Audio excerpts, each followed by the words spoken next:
Walking hand in hand on the ocean floor, down deep we wander. Louder we sing, no there is no cure in this together.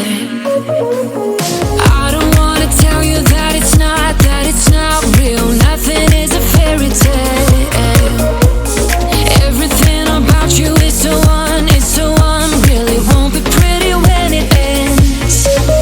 Now how could I leave with your sweet love on me? Yeah, yeah. Something about you always makes it harder. When you got my lipstick on your white shirt collar.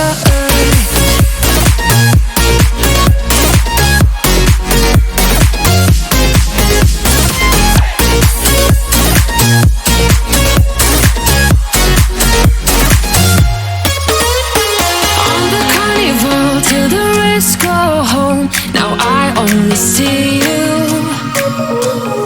Hearts and letters carved into the shore.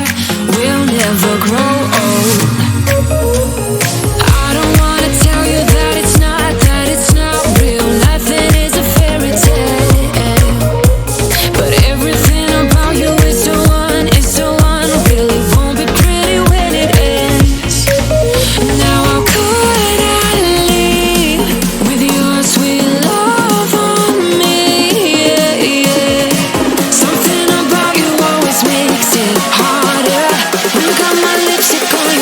Shirt collar.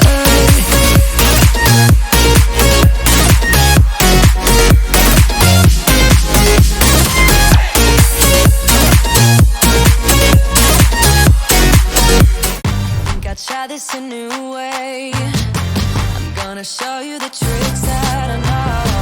I'm getting tired of talking, and I need more of a show right now. It's time that you made your mind up. Lately all it ever does is change. Feels like we're only talking. Going round and around, back around. I will fight like no other every day. I won't stop like the others. I will stay. 'Cause now is the right time. And I'm feeling alright. I'm playing your game like I know I can win right now.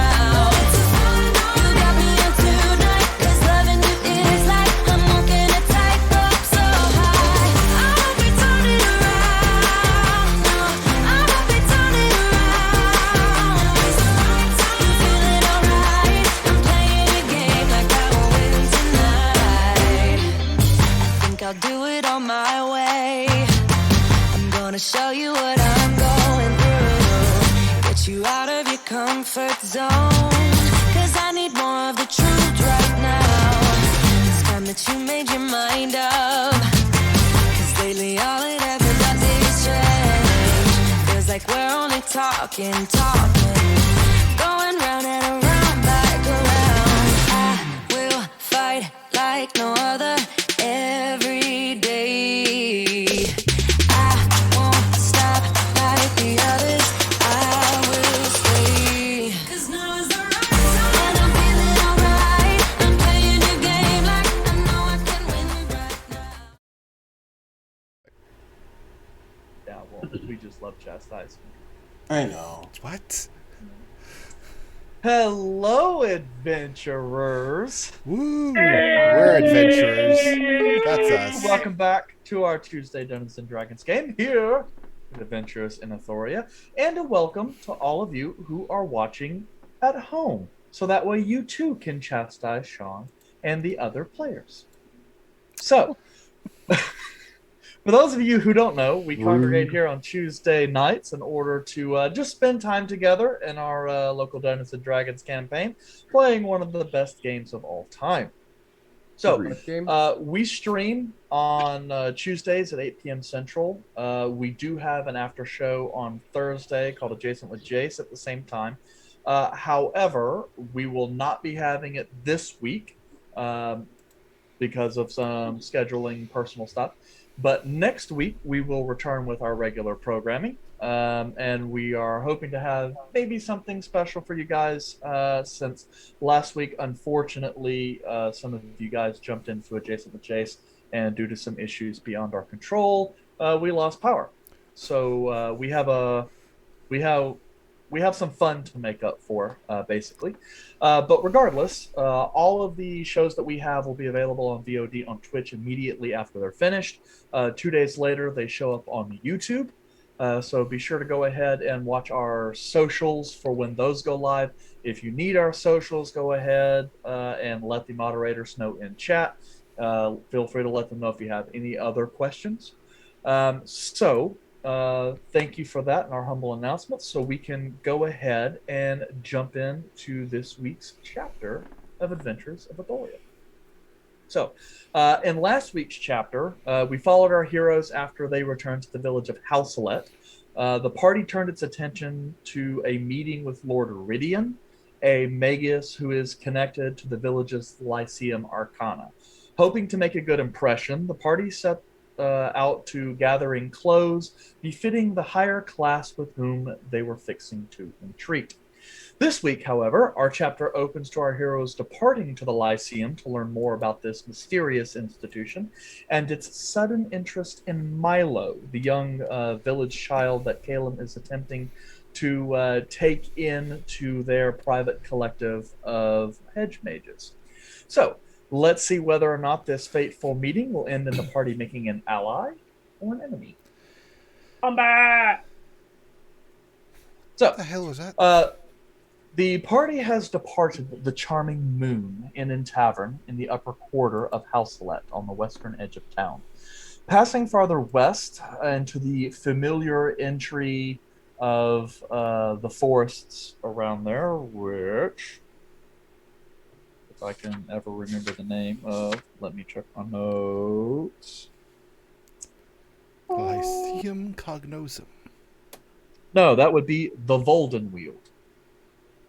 So, after passing along the eastern edge of the Voldenweald at the western edge of town, you come along the wrought iron gates of the Lyceum Arcana. The section itself, from what you can see through the gate, is instituted kind of like a small, you would call it a campus almost, with a couple large buildings and then a few outbuildings with a large centralized kind of quad in the middle. All of the buildings lie within the exterior gate, and the front area has a small square tower, about 25, 30 feet in height, with a couple guards. These guards are noticeably better equipped than the ones of the village itself, with kind of gleaming scale mail and a set of, I guess you would call them half robes. They're like really elegant silk tabards that kind of cover the front, very high made. These are more presentory and ceremonial type guards, though the weapons and armor they wield are definitely capable of getting the job done if they need them to. As you approach, one of the guards with kind of a full-faced helm, you can kind of see only his jaw available, kind of moves forward to you, raises his hands. Your business. I pull out my letter. We are expected. I Kind of, hand him the letter. okay, he takes it, kind of flips through it, looks at the group. Master Rhydian is expecting you, and kind of passes it back. No weapons are permitted beyond this gate. And he kind of steps aside and gestures towards the tower. You can keep them in there, and they will be returned to you whenever you leave. Additionally, magic of any sort is forbidden without permission.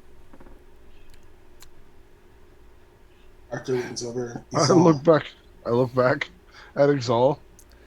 It's going to take a while. You might want to leave without me. I And go now over look- like, axe. Another I look at axe. Gorbeck. Yeah, you're coming through, and he brings out this really kind of nice separate chest that's empty. You'll need a bigger You just chest. start filling it up. After you kind of get through, you do see the guard kind of give you a little bit of looks, going, "Okay, interesting." Javelin. So you guys relinquish your weapons. Yeah, Arthur will walk over to the cart and just put his hands in there.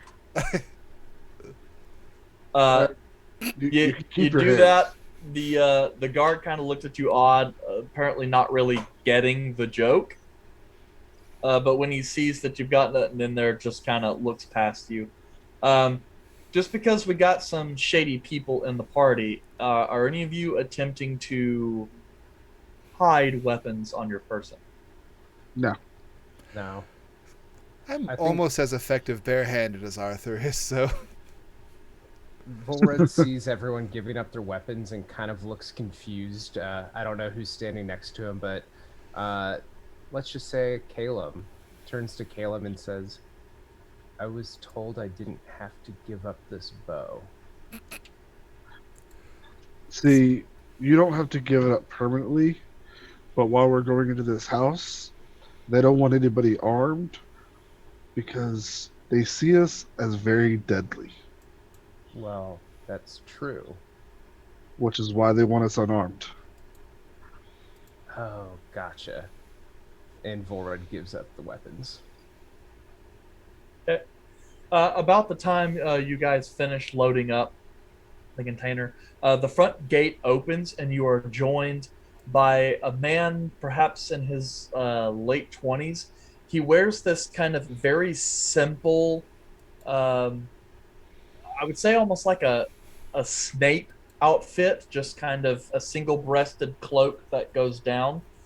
It is blue, kind of a middle blue, though there is some veining and patterning of a slightly darker blue that seems to reflect a little bit like gemstones in the light. Short kind of hair cropped out on the side, little bit longer on top to kind of give him some bangs. You do also notice he appears to have what looks like a start of a tattoo on his neck that begins to go down. He kind of looks at you all. I believe this is Master Kalen and company. That is correct. Excellent. Master And you are? Rhydian is... my name is Tythel. I am one of the assistants here. A magus myself, I assure you, but I have yet to receive the title of Archmagus. Pleasure to meet you. Yes, well. And your group, sorry for the quick introductions, but Master Rhydian was alerted a couple minutes ago of your arrival, and he is, well, let us say that he is prepared quite quickly and is waiting for us in the solar. And I don't expect he is a patient man. No, but he is most interested and eager to meet with your party. He has cancelled a number of lectures he was planning on giving this evening in order to accommodate you at your arrival. So please understand his timing is very important. All Well, right. please, follow me. And he turns around and makes his way along the... It's almost like a cobblestone, but it's been coated over with mortar so as to look almost more like concrete. But it's nice and flat, and you guys kind of go through this really nice, majestic, manicured garden type area before you reach a kind of a small, isolated hermitage. There is a rather large circular building with a hemisphere domed roof of copper, it looks like. Those of you who are more learned assume it to be some sort of observatory. As you guys pass across the quad heading towards the building, you guys go ahead, take a bit of look around. The construction of the building here looks a little more Greek, you would imagine, though the buildings are not open air. but they do have a sort of simple elegance to their design. Not elvish, but functional with taste. As you come up to the large doors of this observatory, which is also copper, the door opens effortlessly, and you guys are ushered in to a relatively dark space, with the exception of the afternoon light pouring in from the open oculus above. The copper ceiling appears to be a variety of copper wedge shapes on a track that can kind of be opened or closed, so as to have large sections of the roof open at any time. On the inside, though, instead of copper, they appear to be painted to look as like the firmament, the constellations and such, always visible. Uh, as you look around, the room dips a little bit as it reaches the center that has a massive telescope in the middle, pointing out to a section of the roof that is at present not open. Um, you do see on the left hand side another set of copper doors that lie open, with a soft orange glow emanating throughout. Uh, Tythel turns around and starts making his way towards the door. The silence and echo of this room, as all of your like foot flops just go and echo out. As you pass into this smaller room, it is a sort of half reception. You assume it to be some kind of lounge that maybe some of the mages here might retire to and spend time in the evening drinking. There is a large hearth with a seating area on one side, along with a banquette where at present sits an awful lot of food. There is additionally one wall is covered in books of varying sizes and colors. But the other side, it looks as though a series of tables have been kind of pushed together to make one long kind of trestle table with an elegant linen cloth draped over. You watch as a couple individuals wearing similar clothing as Tythel, but a lot more muted, just in straight like blacks or browns, are in the process of setting down elegant silver cutlery and plates as they adjust the table very quickly. As you're looking around, you hear, ah, there, I see you've arrived. And you glance as a rather tall figure in elegant robes stands up from behind a high backed chair in front of the hearth and begins making his way over to you. Ah, I am Master Rhydian, and of course, I know all of you. As you kind of glance over him, his robes are elegant with spalders of silver that kind of fade into like a very calm sage green robes. Uh, he has you didn't get a good look at his face before, especially with that hood up, but he has a small beard, very well maintained, and his hair is actually very long and at the present moment is tied up in a ponytail.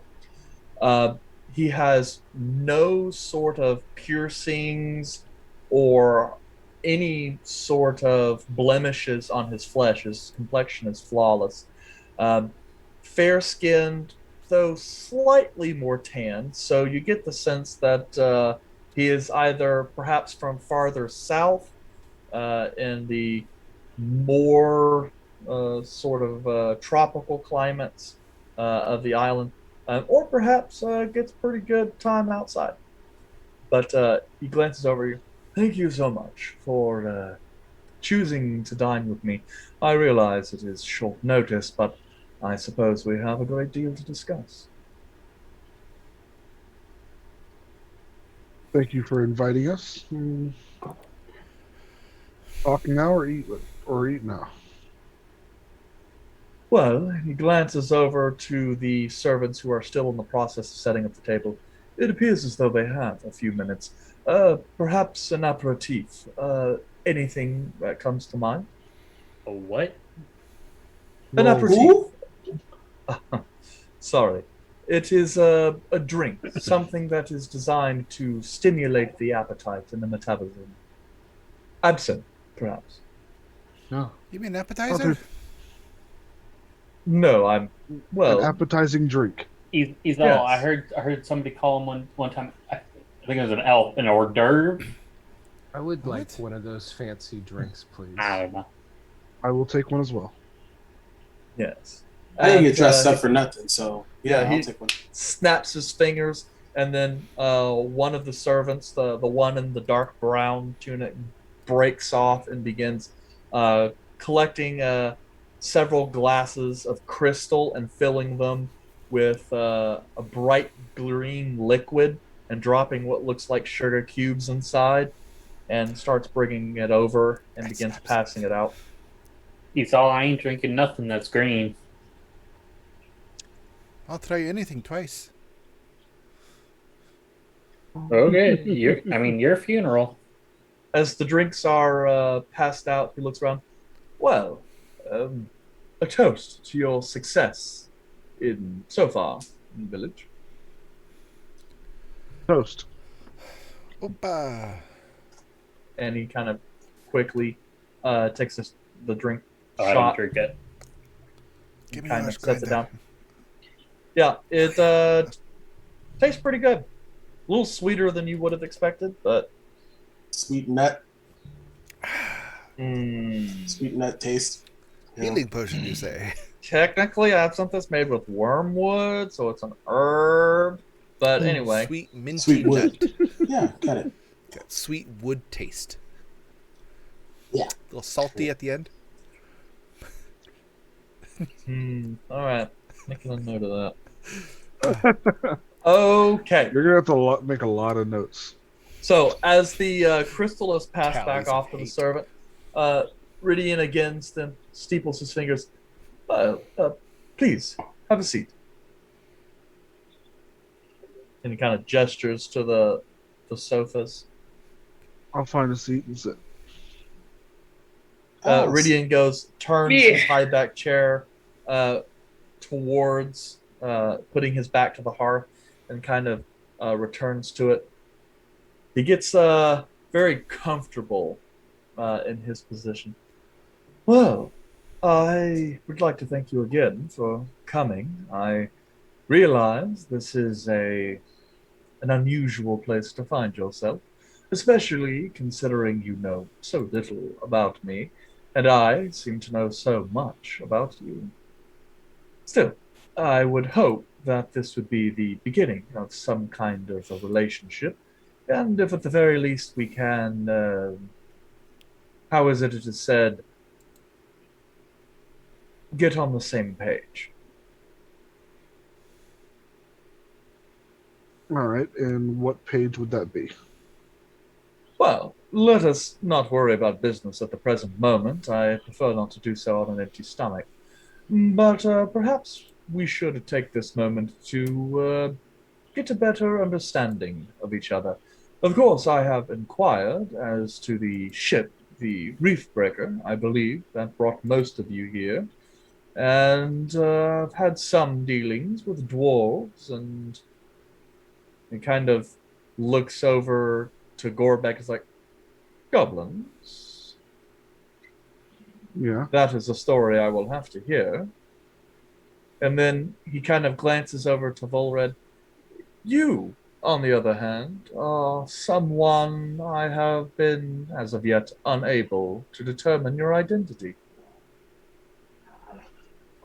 Don't tell him your name. Oh, well, I know it is Volred, assuming that is, of course, your actual name. But, still, where is it you hail from? He went to private school. I'm currently here. Yes, but I mean before that, I take it by your ear cuffs that you are elven. Perhaps I just like to look good. I suppose so. Are you native to these isles, or perhaps from Tybel Say, or here in Athoria? Are you from farther? Perhaps the Free Cities or Ashgar? I'm from here, there, and nowhere. I see. Well, moving on. You know about as much as I do. Well, any kind of glances over to his all. I have, of course, had dealings with dwarves. I come to understand that you are from Moradun. Yeah. Anything else you'd like to know? Well, I am curious. It is not usual to find a hill dwarf among the mountain dwarfs of the frozen north. That's Are one. you new to that area? Oh yeah, we're pretty new. We've only been there for a few millennia or so. We figure after a while we'll settle in, maybe build a house or something. Not too familiar with the history in that area. Just kind of visit every once in a while. Is that it? Well, I have on occasion had dealings with the Adamant Spire. Right. I do not profess to be a historian of all things dwarven. That part of the world is quite far from here, and we have far more pressing local matters. I'd understand. What with all the crazy magic constantly happening, I don't know why you'd even bother looking that far north. Indeed, it does seem to make travel interesting. Well, I mean, the dragons. Yeah. The Well, dragons are neat. yeah. No. They, Yes. this is Though one the silver dragons tend to lie much farther south and east than here. But, still. Well, I'm about 4'7". That's No, about. 4'9". He's Oh. all 4'9". Are you using like gnome? No, that's halfling measurements are different. You're using a weird metric system. Well, you know what they say. Depending on what pants you get made for which race, so they can be different sizes. It's like you're a small or an extra small or a diminutive. In dwarven, Eh, I am a medium in halfling. You're a large child at best in our dwarven size. Just Just because I had to shop at the kids' clothes store does not mean. you do save money. You gotta think of it that way, though. I'm sorry, we're being very distracted. I'm sure you have plenty to talk about with Calum and your cult thing you got going on here. Cool. I do have a question. Yes. Why are Mr. you so interested in us? Well, we do not often get visitors in Hasselet, let alone ones who are as accomplished as you are in your short time.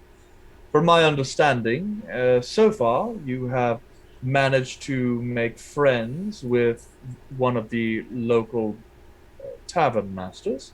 You've gotten on good terms with the priests. You've traveled out into the Voldenweald and returned.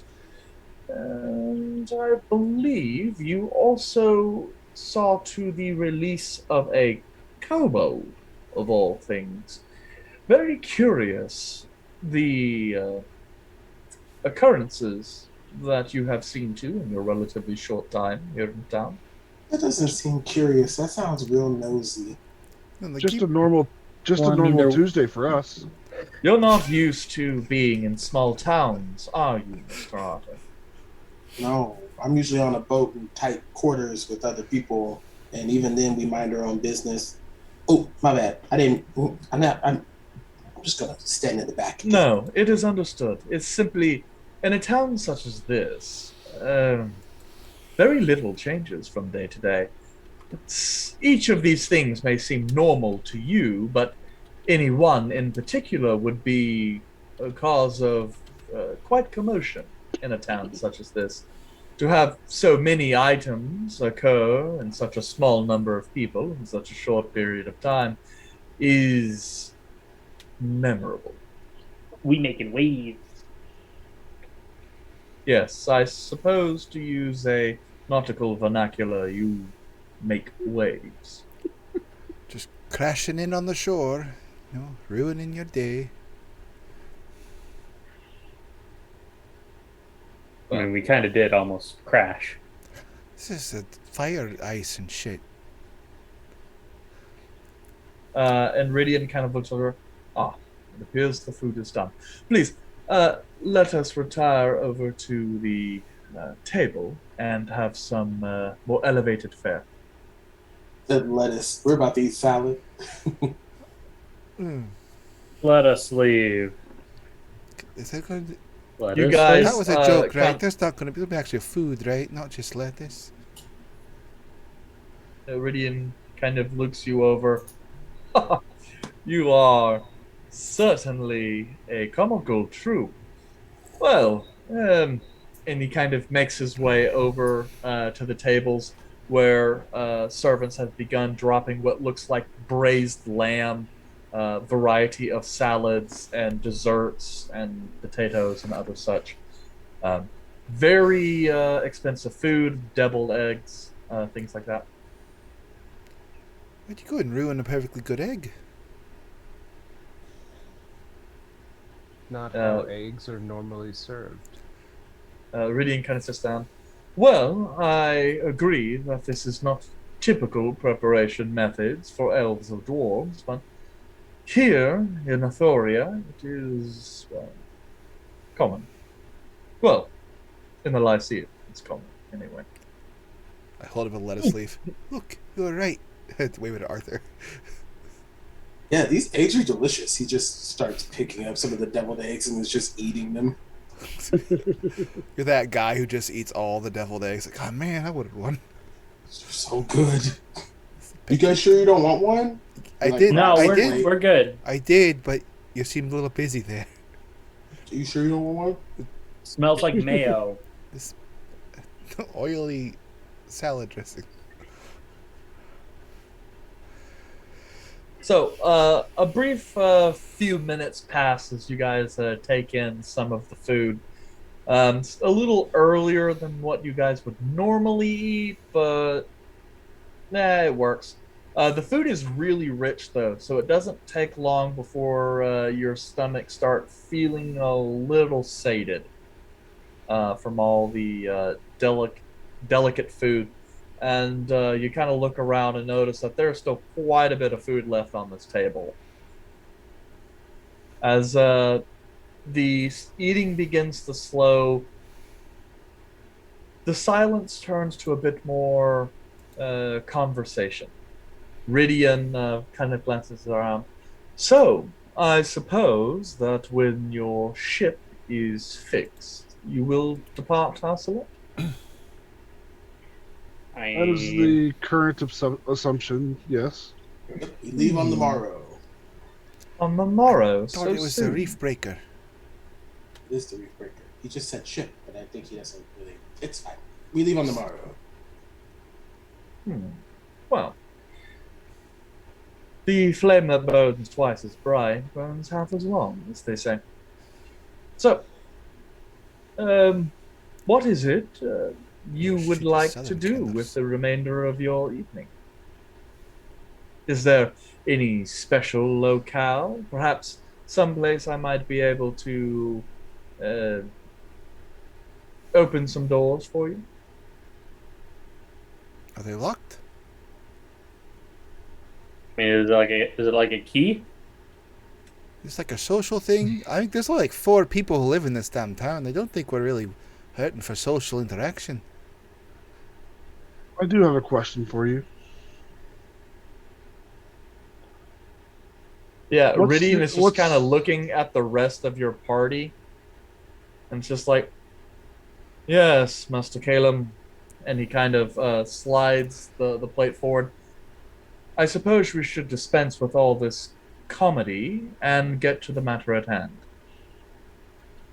No, Theo Frick is something I wouldn't mind open. Oof. If you know what I mean, he's all. Ooh. Wonder what he's doing right now. What? Yeah, I will Caleb, look you're back- looking at Master Rhydian, and you're getting like from what you can tell, insight-wise, Rhydian does not assume that you guys. Rhydian assumes that you're being that you're being flippant. I have and a. you see his patience is starting to wear thin with it. He is not amused. Caleb, I think he looking Not mad. amused. He getting real mad. Caleb, you might want to talk to him. Go ahead and ask the question. What is your interest in Milo? Well, young Milo, as you know, is an individual who has potential. For whatever reason, at the time at which he was tested, we did not have the availability to take on a new apprentice here at the Lyceum. The staffing needs have since been addressed, and we now have an opening. With that, we decided to return to previous candidates, and Milo was at the top of our list. So, as you understand, being a head mage such as yourself, there is a difference between the life that can be presented by the hedge and one that is capable through the Lyceum. I do not believe that you would disagree with me when I would say that a great deal more opportunity lies within the Lyceum. Would you? I wouldn't say more opportunity. I would say different opportunities. Well, you do agree, nonetheless, that Milo is certainly capable of rising in the ranks of the Lyceum and would learn a great many things Oh were he to yes, go to school here. definitely.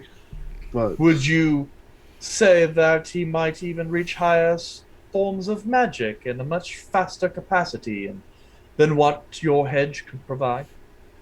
that I will disagree with. Please, Milo seems enlighten me. very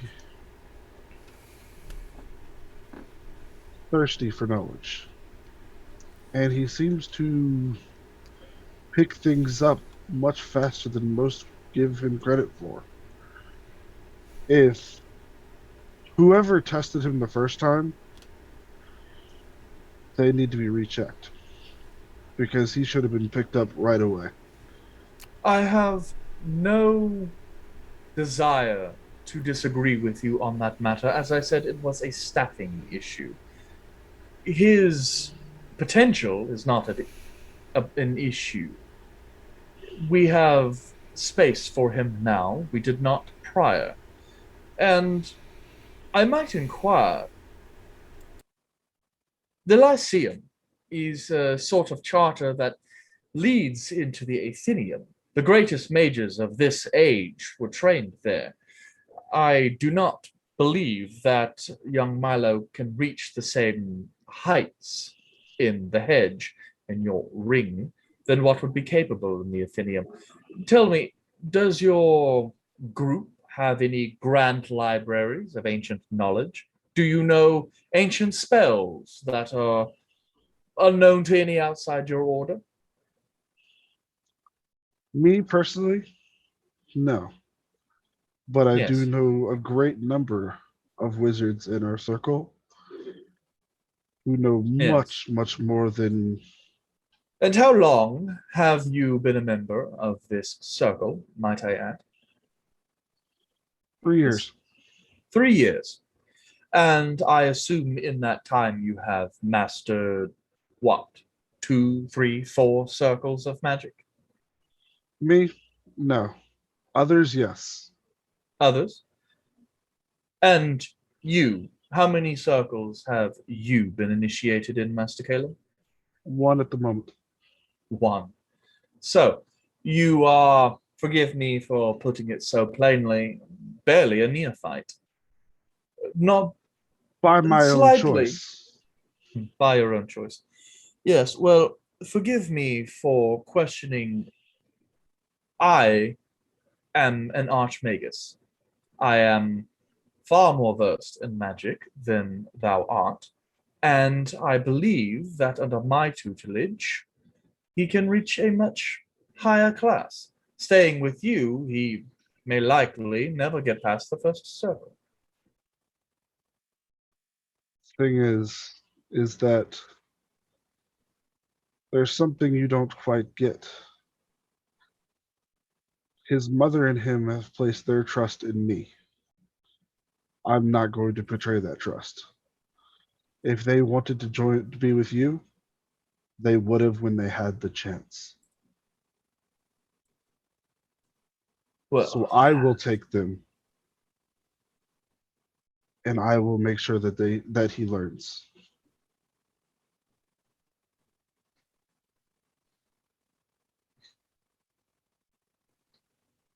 Master Caleb, surely you must agree that the Lyceum and the Athenaeum is a fast track to success.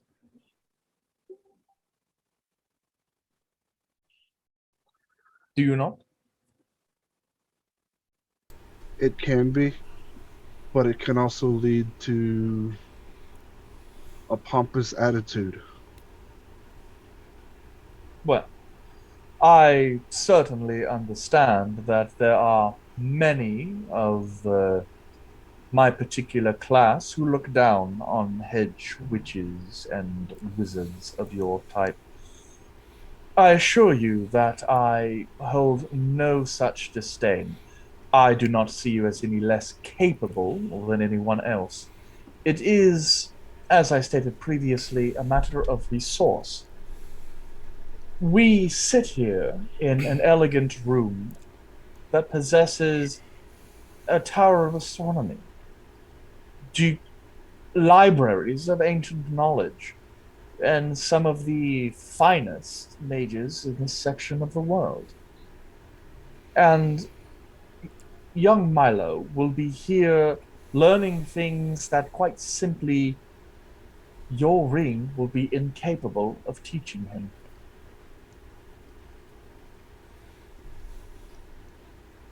We can agree to disagree. You may feel that this ring has nothing to offer the world, but that is not the case. I am not saying that your ring This has nothing to offer. I personally am a fan of the hedge society. It is simply that when one has potential, such as Milo has, they deserve the best that they can achieve, the optimal room to grow and provide nutrient for their knowledge and education. I am not saying that there are not those for whom the hedge is the right place.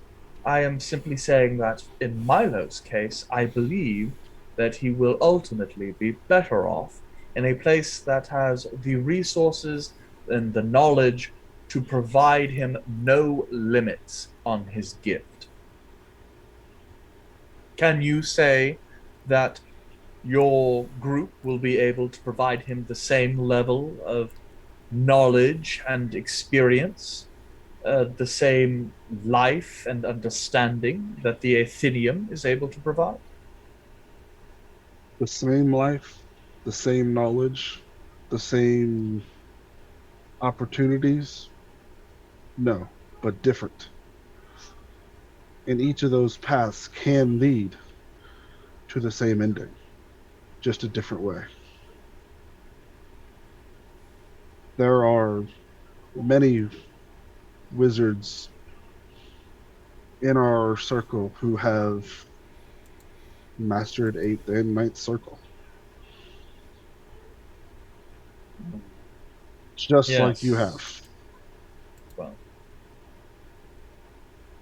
And under their tutelage, people like Milo can reach that.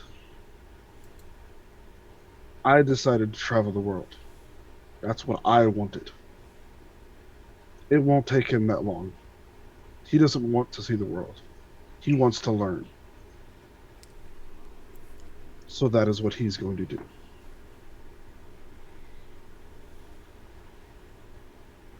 well, Master Caleb, it would appear that you and I are at an impasse. From my own perspective, I look at it from the cold calculations of a magical legitimate who sees only his potential in magic and scholarly studies, whereas you seem to be approaching this from a worldly spiritualism sort. So It would appear the life you seek to give him is not the same as the life that I seek to give him. Nonetheless, it is he and his mother's choice as to which of these lives he devotes himself to. So, I have another believe- question following up my previous. yes. What happened that left such an emptiness in your ranks? He probably got fired. As you are aware, the Lyceum Arcana are, how should we say, funnels to and fro the Lyceum. We collect potential students, send them to the Lyceum or to the Athenaeum in the capital for training. Those individuals dedicate themselves to specializations in areas of magical philosophy, and then, more often, they depart the Athenaeum to study at a local lyceum, one whose area of expertise is aligned with their specialities. We have an individual who departed the lyceum and returned to the capital, thereby freeing up space. Is it the same dude who did the test? No. This individual was a younger student who was returned to the Athenaeum because additional foundational training was required. That is all I am at liberty to discuss on that particular matter.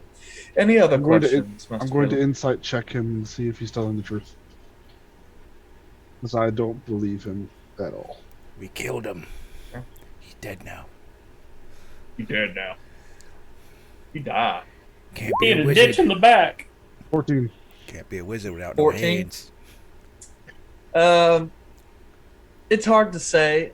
He's definitely a little emotionally heated at this particular moment, so he lacks the careful gloss of deception. So you're not entirely sure how much of his response is him not being actually able to discuss any of it, him just being upset with you in the situation, and what of it might be deception.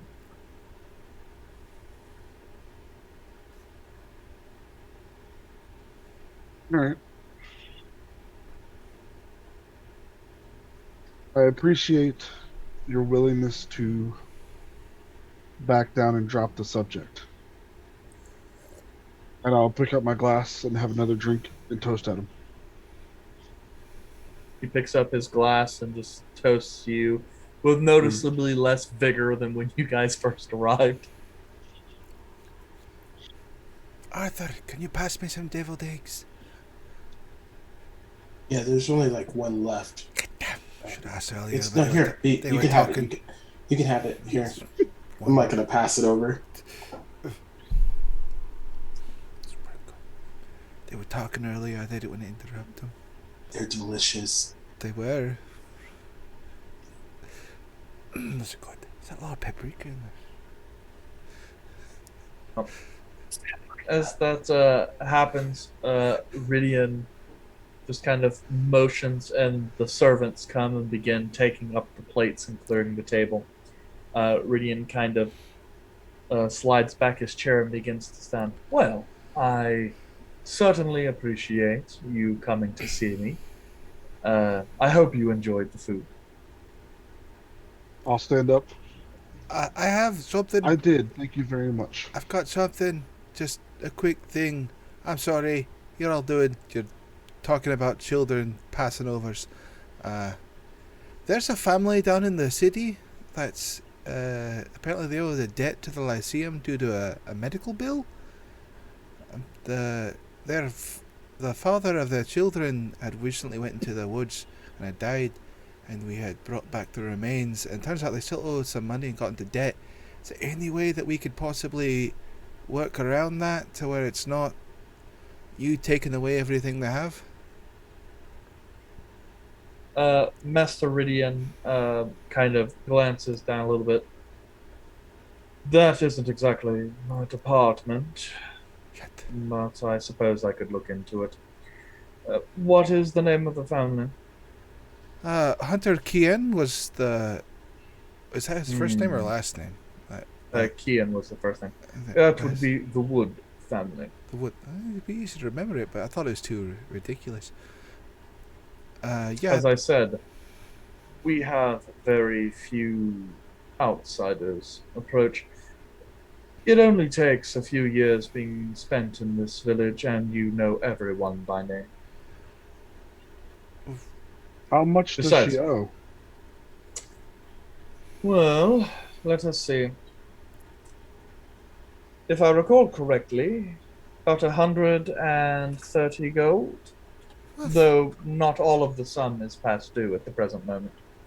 So What type of illness was it? 113 gold is the total debt, 35 gold of which appears to be past due at the moment. So you guys charge to take care of deathly sick people? We are not the temple, Mr. Calum. We are a Yes. magical society. But do you not have a And- duty to these people? The Do they not pay taxes? the which sickness pay that for your- Mr. The issue that Mr. Wood presented with is not the sort that can easily be cured by a wave of the finger and little magic. It requires the creation of a potion whose ingredients are, well, uncommon. And as such, only the Lyceum possessed these ingredients and the requisite skill in order to create the potion. So yes, we provided our service to Mr. and Mrs. Wood and charged a fee, as would any merchant or servicer anywhere. You aren't a merchant or servicer. You are of the state. Oh. Are you not? Yes, and the material that we possess are for the state. We are not a hospital or a charity. If they wanted that, they could have gone to the temple. But unfortunately, the temple was unable to handle this particular issue. So, we handled it. And this right here is our core difference in belief. My circle would have handled this free of charge, housed them if anything had happened, and you take advantage. And I turn around and start to walk away. I get a to-go bag before we just leave. No, just eat. Arthur, just eat the food. Food is gone. You're taking it away. Fine. Yeah, they're taking it away. As you're going, Caleb, he just kind of walks away. Nothing is free, Master Caleb. Remember that. Every door one opens, closes another. Every door you close, opens another. Everything you do, any kindness, comes at the price of someone else. So does that mean you're not going to alleviate the debt? No, Arthur, no, it doesn't sound like it. As you go, Master Rhydian kind of looks over. Oh no, someone dropped. Who dropped? Oh dear. Busted! Oh, no. Switch it! Oh, I don't have a switch. It's just kind of awkward now. technical difficulties. My face is up here. If I Technical. move up here, These are you should shit. see. Let's high five each other. No, even There he worse. is. He's back. Wait, No, that was me flipping things around. Now, it's just going to look Uh, weird for a second, guys. I play the apologize. Benny Hill music in the background. Ain't Yeah. no sunshine when she's So they gone. have No, please stop. Please. Who said what? They said they had a power surge. Okay, well, let me just readjust these tiles real quick, and then we'll readjust them later. Ha ha! Live screen editing, everybody. This is how we do it back in the day.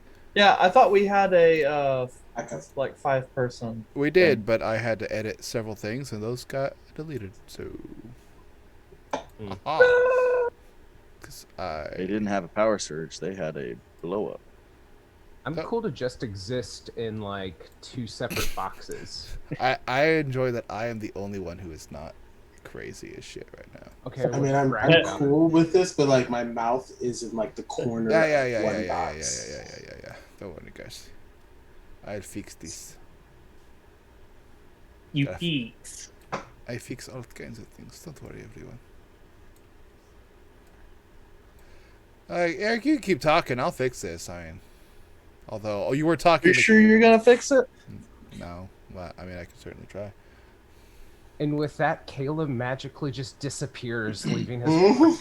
That is the odd part, is because you're talking to Caleb at the moment, which is an issue. Says he's getting back up. They're getting him back up right now. Man, I'm adjusting And there's this. We need like a cool technical difficulties screen. We have a BRB screen. I could put that up if you want. You want to do that? No, this is fine. Oh, I think the BRB But I'm screen waiting would be for- good. If we're not going to continue the story, I think a BRB I'm waiting sound- on Caleb.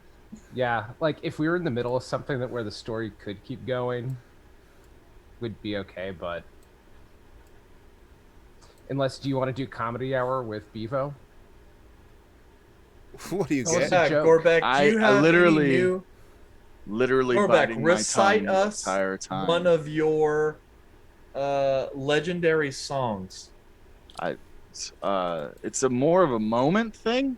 I mean, I can sing, but Well, recite us something from one of your infamous books of poetry. but there once was a cat named Diddle who left his heart in a kittle. What? No, this is not working. This is bad. It's certainly something, though. This is All bad. right, we should go to a break. So maybe soon. we should go do. We got a Let's break go to a screen. break Let's screen. go to the break screen, everybody, and we will BRB just Thank a little you. bit while we handle this issue. Because I'm not gonna fiddle around with this, and then immediately Yeah, fiddle we have back. to figure out where our mage teleported to right quick. Wild Magic Surge. Boom.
All right. Looks like we're back, guys. Sorry, it looks like our wizard went to try and leave the room, and because of the crazy magic in Athoria, wound up somewhere else. So, Yeah. but we got him back now. That jerk. Yeah, wild magic surge, man. It's a bitch. So, Rolled a natural one. yeah, Caleb just, I'm not going to say stormed, but kind of swaggered out of this meeting with Master Rhydian. And the rest of you are kind of awkwardly filing out of the room. Do I get this? I don't get the sense that he's gonna probably help. I'll Not with the nothing is free comment. I'll stop and I'll turn around. I'll go over to Master Rhydian. I look at his name and it's spelled where I want to say Rhydian, but it is not Rhydian.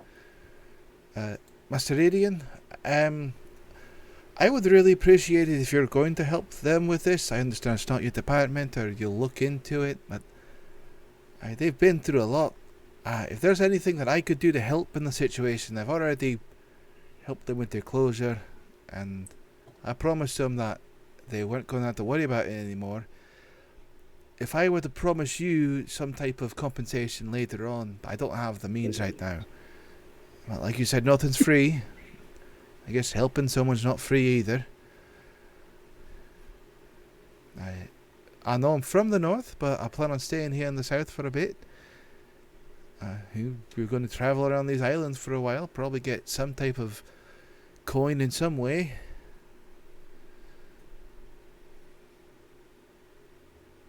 Actually, before you do that, it was materials. Yes.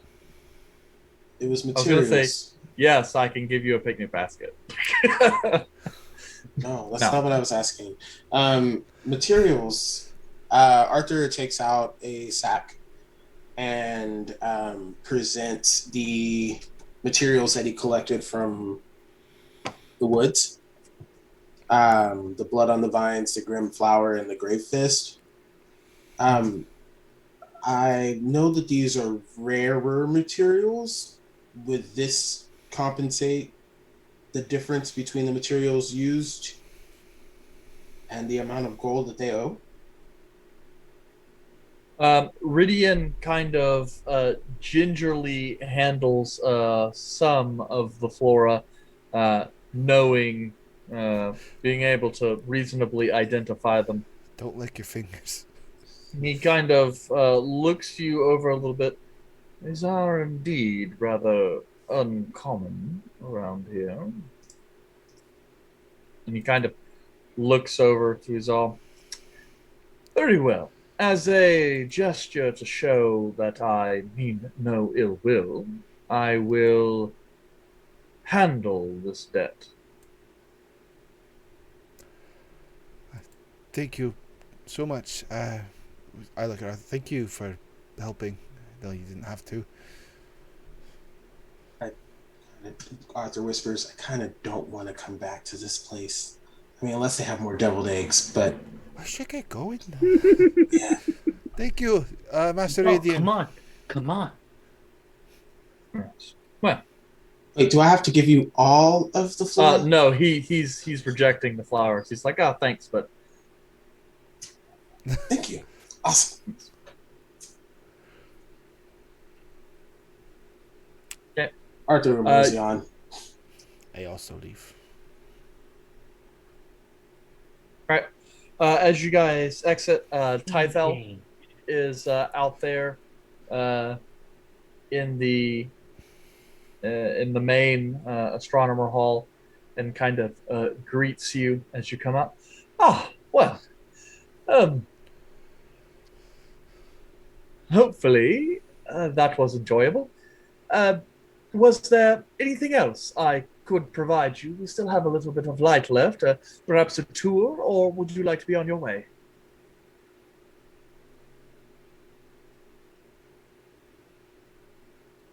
Naturally, there are some locations that I will not be able to permit you, and due to sensitive research being conducted. But still, how often does one get to join and enter a lyceum? So, Quite. Is this like a rarity? I mean, I went to a couple of them. well, at least down here in Athoria, only prospective members or current members of the Lyceum or the Athenium are permitted to enter, uh, unless, of course, you have the express permission of one of the Magi who run the Lyceum. You know, Gorbek, do you want to go for a tour? I look at Caleb. Do you want to go? If you want to go for a tour, go ahead. Well, I do say that a tour would be quite refreshing. Yes? Yes, we would like a tour. A 3-hour tour. Lead on. Arthur is like, how the hell did this happen? Cool. I'm gonna go out. I'm not going on a tour. No, I'm I'm gonna go read. gonna go with Izal. Bye, Felicia. All right, so who's staying for the tour? Us three: Volred, Gorbek, and Caleb. Okay, the locals. Yeah. Listen, I'm from the Adamant. This is way too posh. Yeah, all right. Seen They one stopped giant. serving food, so it's time for me to go. Yeah, screw that. Let's get out of here. Like the Adamant Spire, like if I go on a tour, you're probably gonna run into a drunk dwarf somewhere. Look, you leave my cousins alone. Listen, it's not my fault all y'all have a drinking problem. It's day Oh, drinking. y'all. It's like a siesta. You drink during the middle of the day, take a little nap, then you go back to studying. No, Arthur, not you. I mean Zellas. Dwarves.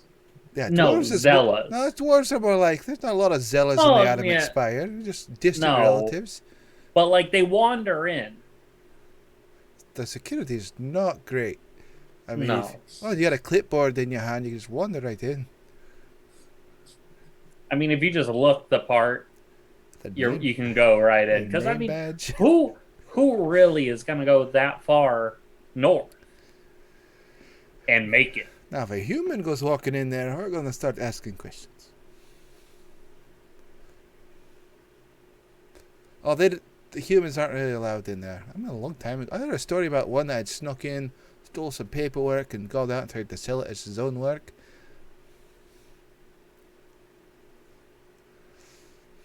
I'm still hungry. I didn't eat much. I was looking forward to the deviled eggs, and then I got caught up in conversation. Wait, I mean, there Look, were other food. That's Arthur. I know. There was- Arthur ate all the deviled eggs. Gander, keep it What? down. Keep it down. Don't like. I am down. I know. Keep it on your level. I They typically, aren't with us anymore, I right? typically eat fast in No, a we're group walking like that. back to the. Okay. We're just making walking sure. out. I can't really eat fast in a setting like that. I feel awkward. Well, Picking we can a- just get food back at the tavern. Hell, right. I think I gotta pay for another day, anyways. Yeah, you Also, all do. why I said we should get a to-go bag, but you guys stopped me. You got your bag. No, I got the flowers. I didn't get the bag. He We're said he taking the was gonna. food. He said he was gonna give you one. Let's go back inside there. Kick over the door. All right, I demanded a doggy bag. where's it to go back? Caleb, Volred, Gorbek. After Tythel passing off the other half of your party to a couple of guards to escort them back to the front gate, Tythel rounds out and kind of looks at the three of you. Was there any place in the Lyceum in particular you were looking forward to? We have some more gardens, as well as the library. There's actually a very nice commissary. The storehouse. Anything like that? Or perhaps some of our gardens? where we grow some particular rare herbs, along with greenhouses. Yes, Caleb, if I may, I was wondering where you keep your earrings. Earrings. Yes, and particularly your horns and the other things like that. Are you looking for jewelry? Caleb, the master of words, if I must say. I said earrings, not necessarily jewelry, but if that's where you keep your earrings, then yes, jewelry sounds lovely. Well, a variety of students and faculty here do possess their own personal effects, but we don't have, well, any items like that would be owned by the Quickly, sir, Lyceum. quickly, please. That we are in quite a hurry. There's not much daylight left. Oh, well, The jewelry, sir. I understand, Master Gorbeck. It's just that those are held in the ritual vault. Well, then let's on to the ritual vault. Sounds lovely.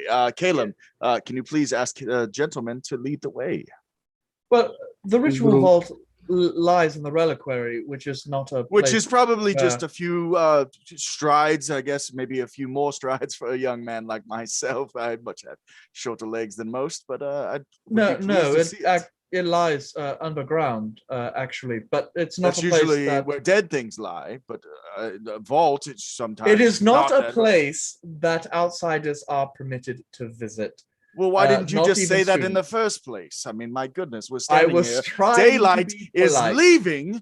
I've never been more just appalled, but also I understand we are guests. So who am I?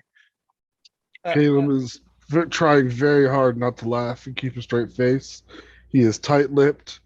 He's just trying very hard not to keel over in laughter. Yeah, he's kind of looking at Gorbeck, looking at Caleb, looking at Volred, and he's starting to get that same vein pulse in his forehead that Rhydian had.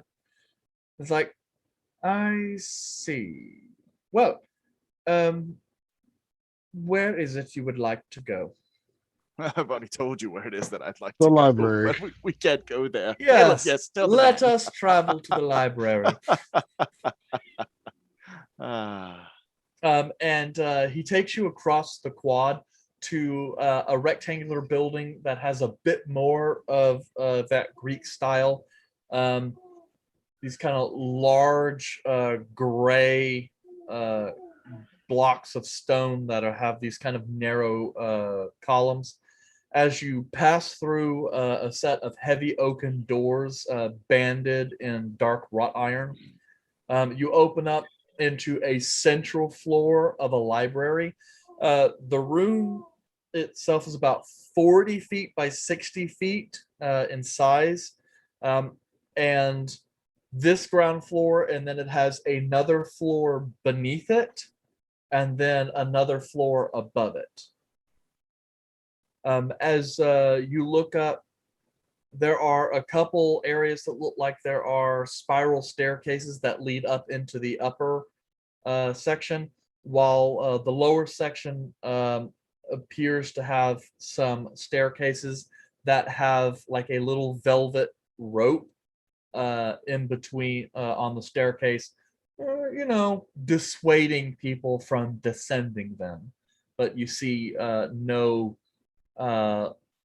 physical impediment beyond that to the lower floor. Are there any guards or anything like that in there? You don't see any. Tythel begins to pass off to one side and begins to kind of take you guys around the catwalk, gesturing around. This is the library of the Lyceum Arcana here in Houselet. It is rather, limited in its knowledge. Unfortunately, we are one of the smaller Lyceums. However, it does contain a variety of knowledge that has been collected. Many of the works here are actually copies found in the other Lyceum, while many of the books laying in the lower section have to do with this lyceum's particular specialization, which is transmutation and potions, particularly the ability to pool out magical essences from relatively mundane things and mutagenic forms. It's kind of a bit what we do, particularly the investing of magical power within a normal object that changes its actual form. All a bit complicated. Still, and it kind of continues along. This main floor contains a variety of basic knowledge that is available to any student and faculty here. So is the upper floor available to faculty and most students, at least those with more advanced knowledge. The lower floor of the library is available mostly only to faculty and to particular students who have faculty I approval. will begin super excited, like, oh my lord, Caleb, have you ever seen so many books in your entire life? I swear. And then I run up to him and I say, and I pull him down to my level and say, follow my lead. And then I pull him back up. I'm so excited. And then I go, Tythel, can you believe everything that is possible in here? Have you ever seen this? And I begin running.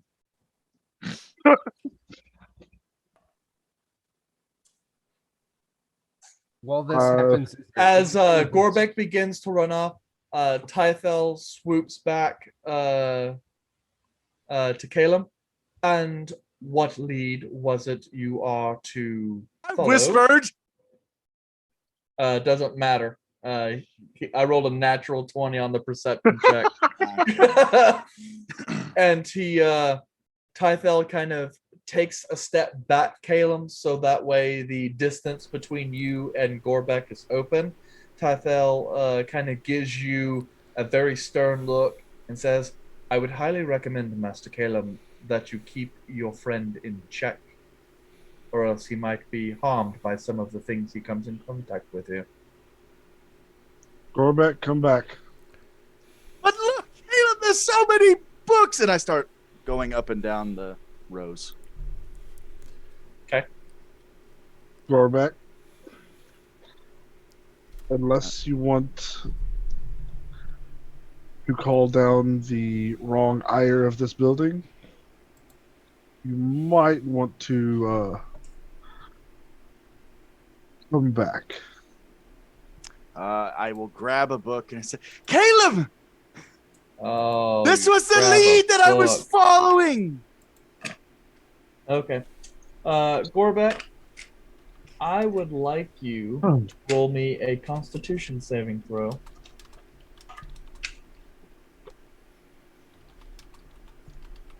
This, I believe.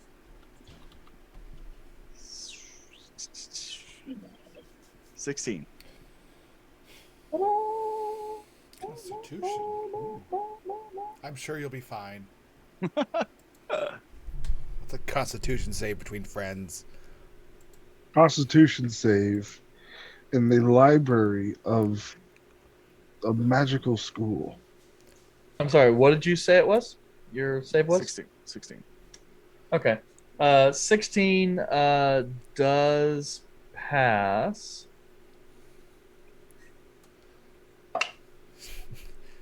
18 poison damage. You take 9 points of poison damage. I think that makes you are Would have also been hit, 18. and you feel this sudden nausea sweep over your body, and you get this urge to retch, but you're able to hold it down. But you definitely feel as though your body just rejected something that it did not like. Caleb, you hear the muffled grunts of Gorbek, not quite pain, but definitely something. I warned you. You are in a magical school. Expect there to be traps. Ew, I've taught you this. I did. We don't disarm traps with our body, do we? I, Drink some water. is there any water on the shelf of the magical thing? I'm pretty Nope. sure you I'm have totally water. kidding. Just drink That's some not random what I'm liquids, doing. dude. It's the only way. That's exactly what I was trying to do, but Take out the toe Eric, potion. Arius knocked the one. I said, did they put it in the potion next to the thing? The fuck poisoned you? Oh, this was the book I was looking for, but the time is of the essence. We are losing lights. He's just blacking out. I will. Yep. When you finally catch up to him, Caleb, he looks even more green than usual. I'll pick him up. He looks like he had some soured milk. I want to go home now. Okay. Let's You go watch back as to the- Let's get out of Typhel here. kind of reaches down, picks up the book, and then slides it back on the shelf. He turns, his bright and cheery demeanor still cooled. Well, I believe that concludes our tour. It was a lovely tour. Sorry, I was just rather excited. Are we not able to see the garden? He kind of looks back. I am afraid that Master Gorbeck is correct. We have lost our light, and, well, the garden won't be much of a spectacle at night. Perhaps another time. And begins to walk back towards the front door of the library.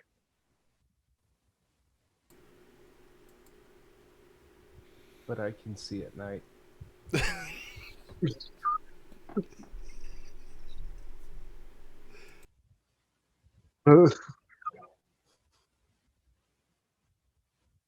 Tythel continues to walk Oh God!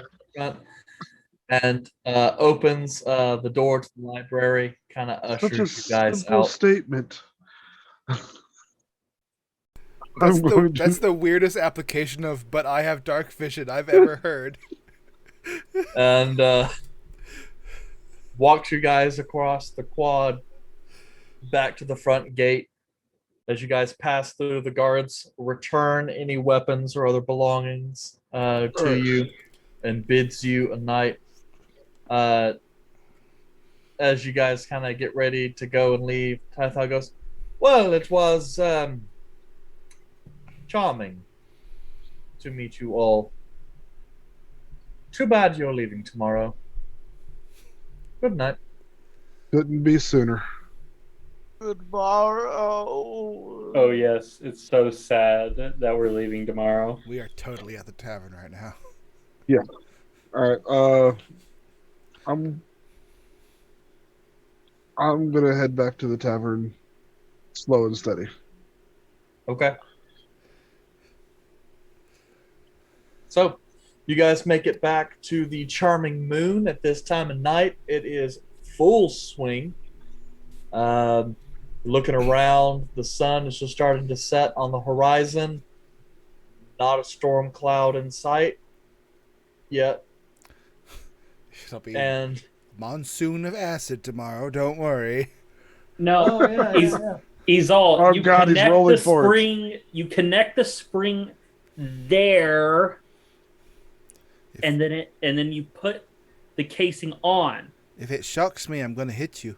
It's not going to shock you. It doesn't have electricity. It doesn't run on electricity. Said It runs that on before. magic. You said it It before. runs. I press it really hard, way harder than I should have. You dent the casing. Just. You said it was made of metal. I swear to God, he's so. You said it's made of metal. It is made of metal. It's made of bronze. That's not metal. That's Not like iron. hard. That's like hard rock. That's nothing. Give me that. And I'm just gonna like with Tinker's tools just start like little hammering, just getting the dent out. Not like soft rock.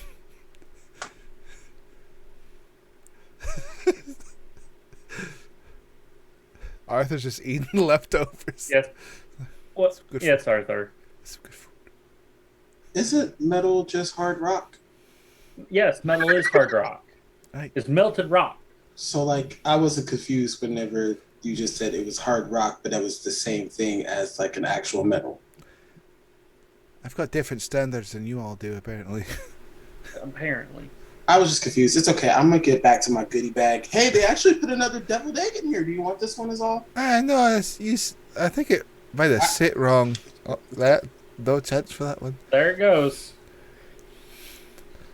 You guys maybe are I'll able just make it out of adamant. to enjoy Earlier. your evening for about an hour or so before Caleb, Gorbeck, and Volred slide back in to the tavern. And then, as the story goes, he said, "That's not how you use a wheelbarrow."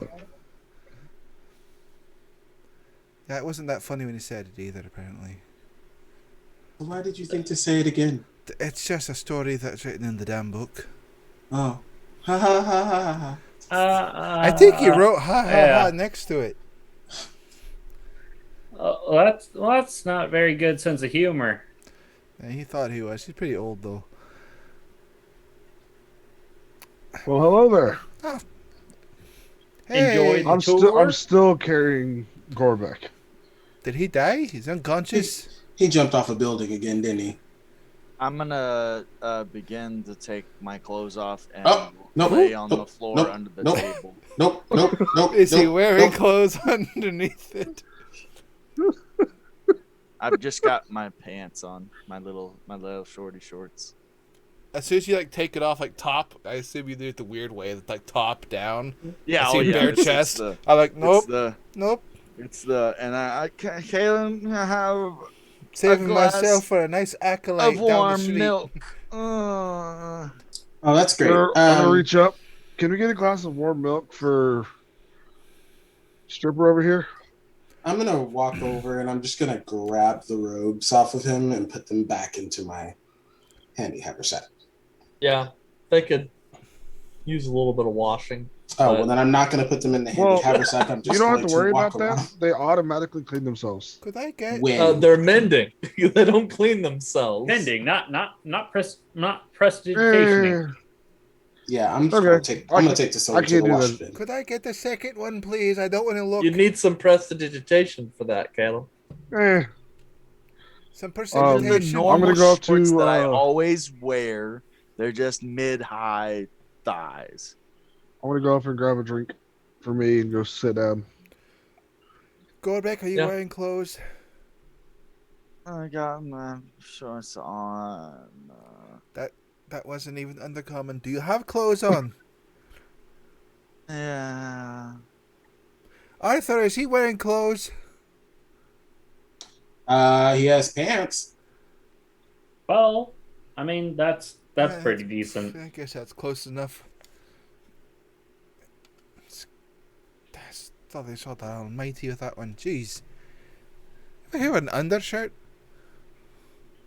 He used to have one. It kind of just got into tatters. Like under the robes?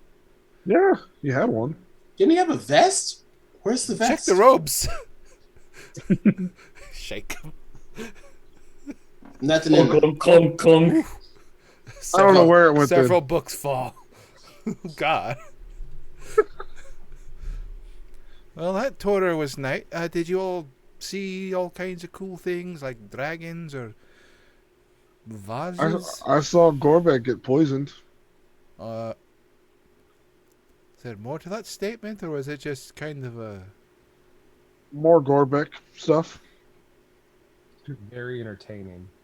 He decided to run around the library screaming, even after multiple attempts to calm him down.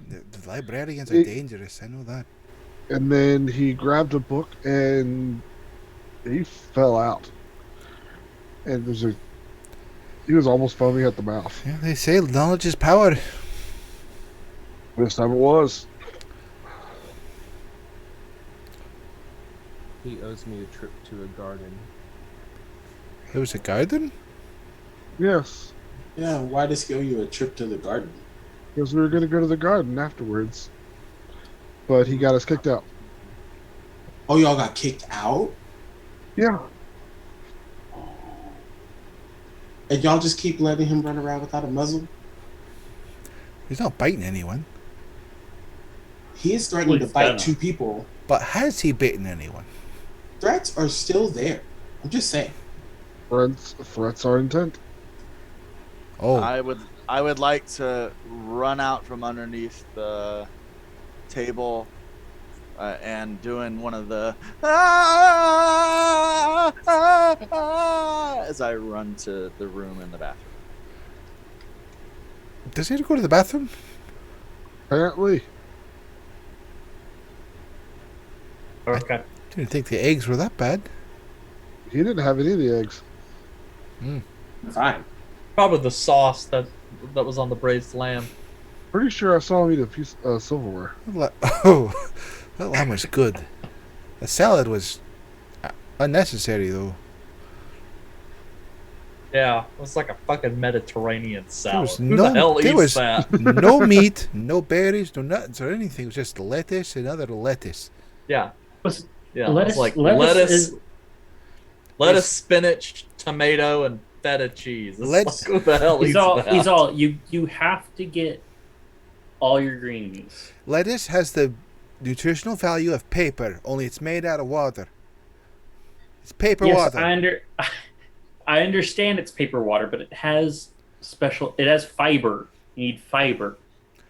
You can say get fiber from other things. but there's bread that has fiber. There's other bread that has fiber. Mead's probably got fiber in it. It's not a lot of yeast in there. They do. Yeah, Mead's got it. Apple. I ate an apple once. Have you Shut up, eaten God. another one? The core was kind of crunchy.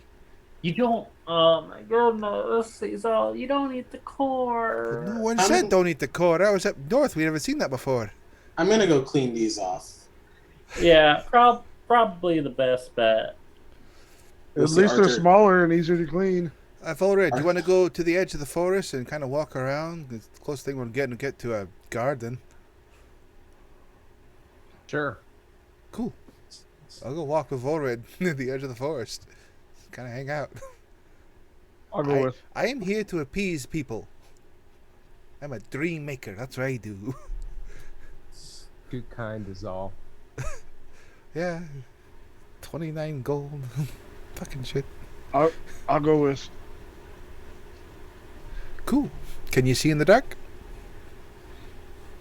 I don't think so. This ought to be fun then. I'm just gonna go with. And chill. Where'd y'all go? Volred, let's play a prank on Caleb. What? Let's just Nope. go into the woods and come back.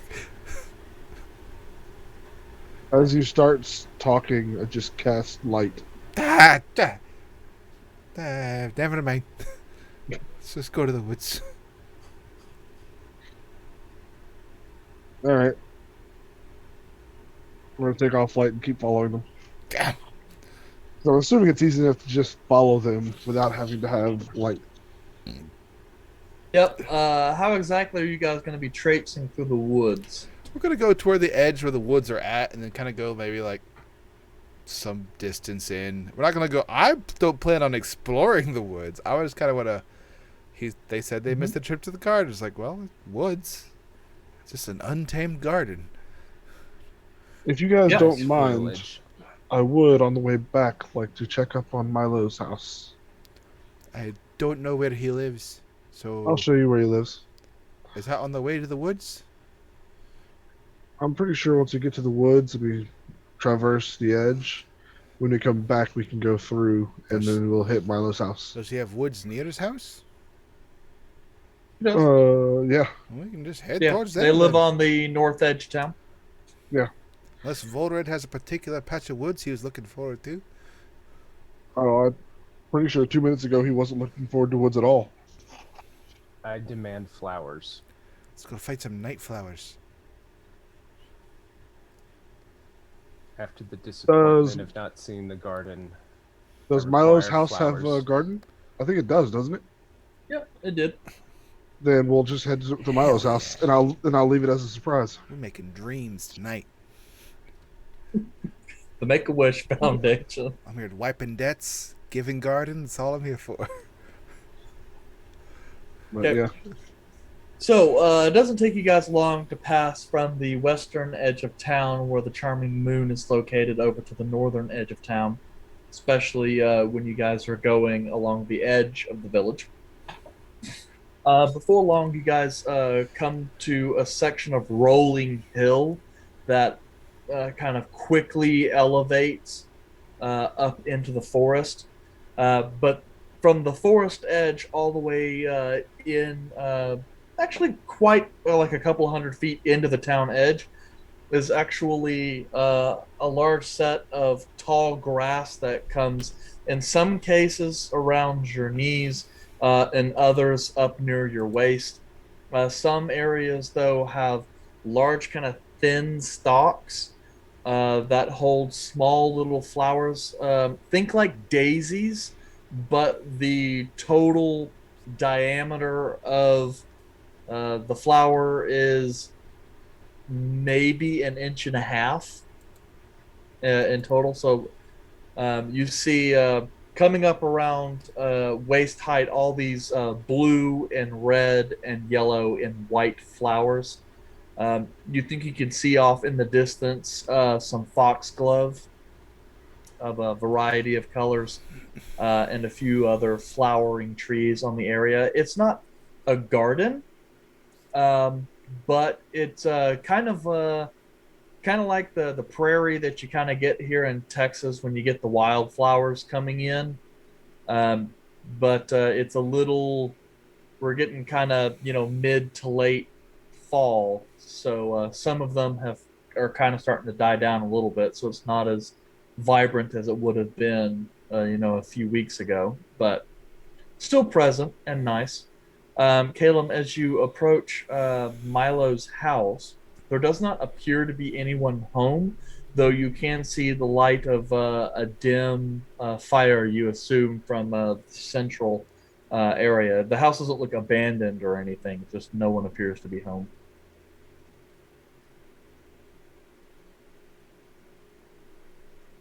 You're muted. Muted. what hour is this?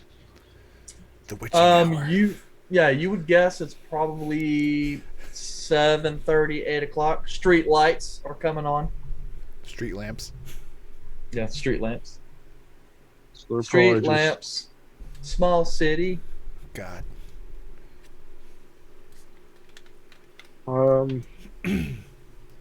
After I show him the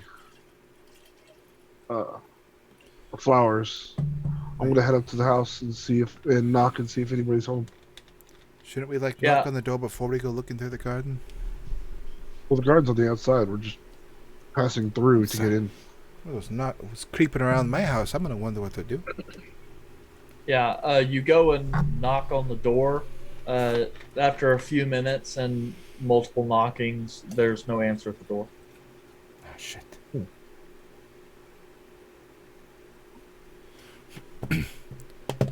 This is Are Volred and Interesting. I with him, or are we still checking out the garden? Well, the garden's like right by the house, so yeah, sure. Cool. What are you doing? Oh, he's hiding his poker face because he doesn't have one. Caleb. Is there recent tracks?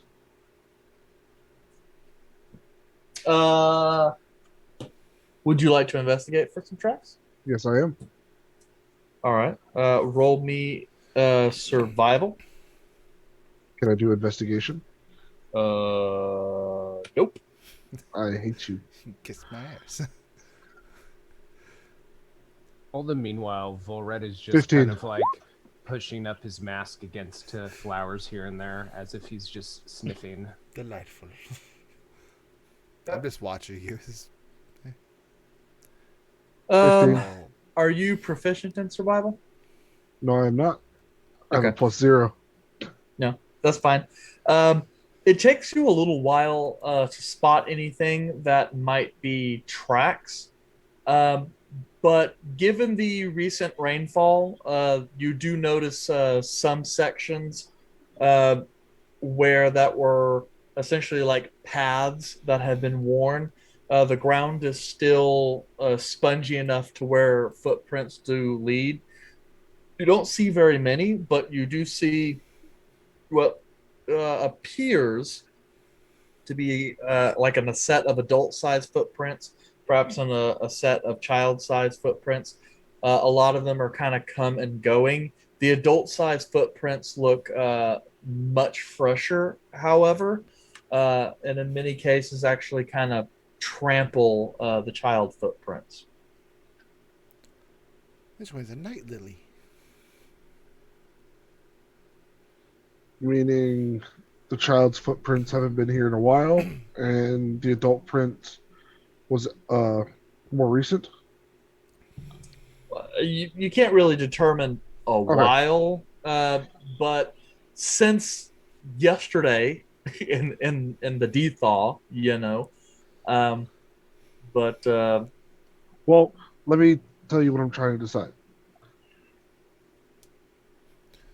Have somebody come in here in the past hour and taken them?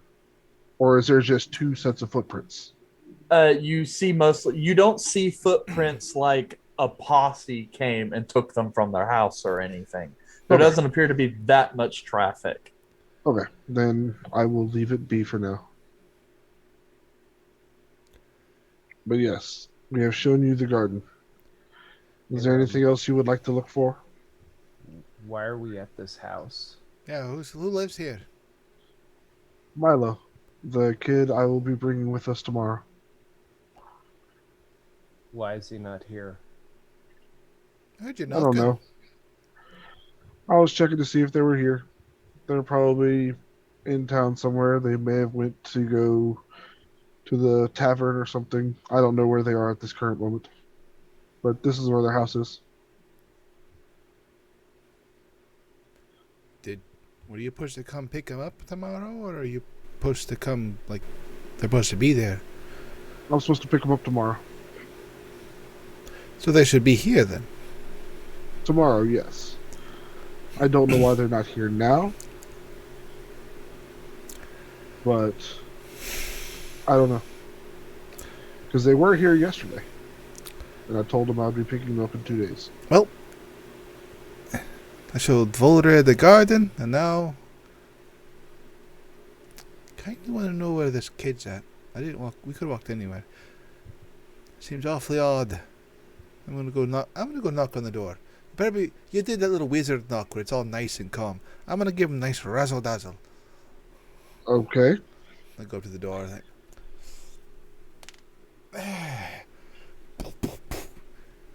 Hello. Yeah, you pound on that door so hard, there is no way someone in there did not hear you. Does she have neighbors? I mean, she has people who have houses nearby. I mean, they're at the edge of the village.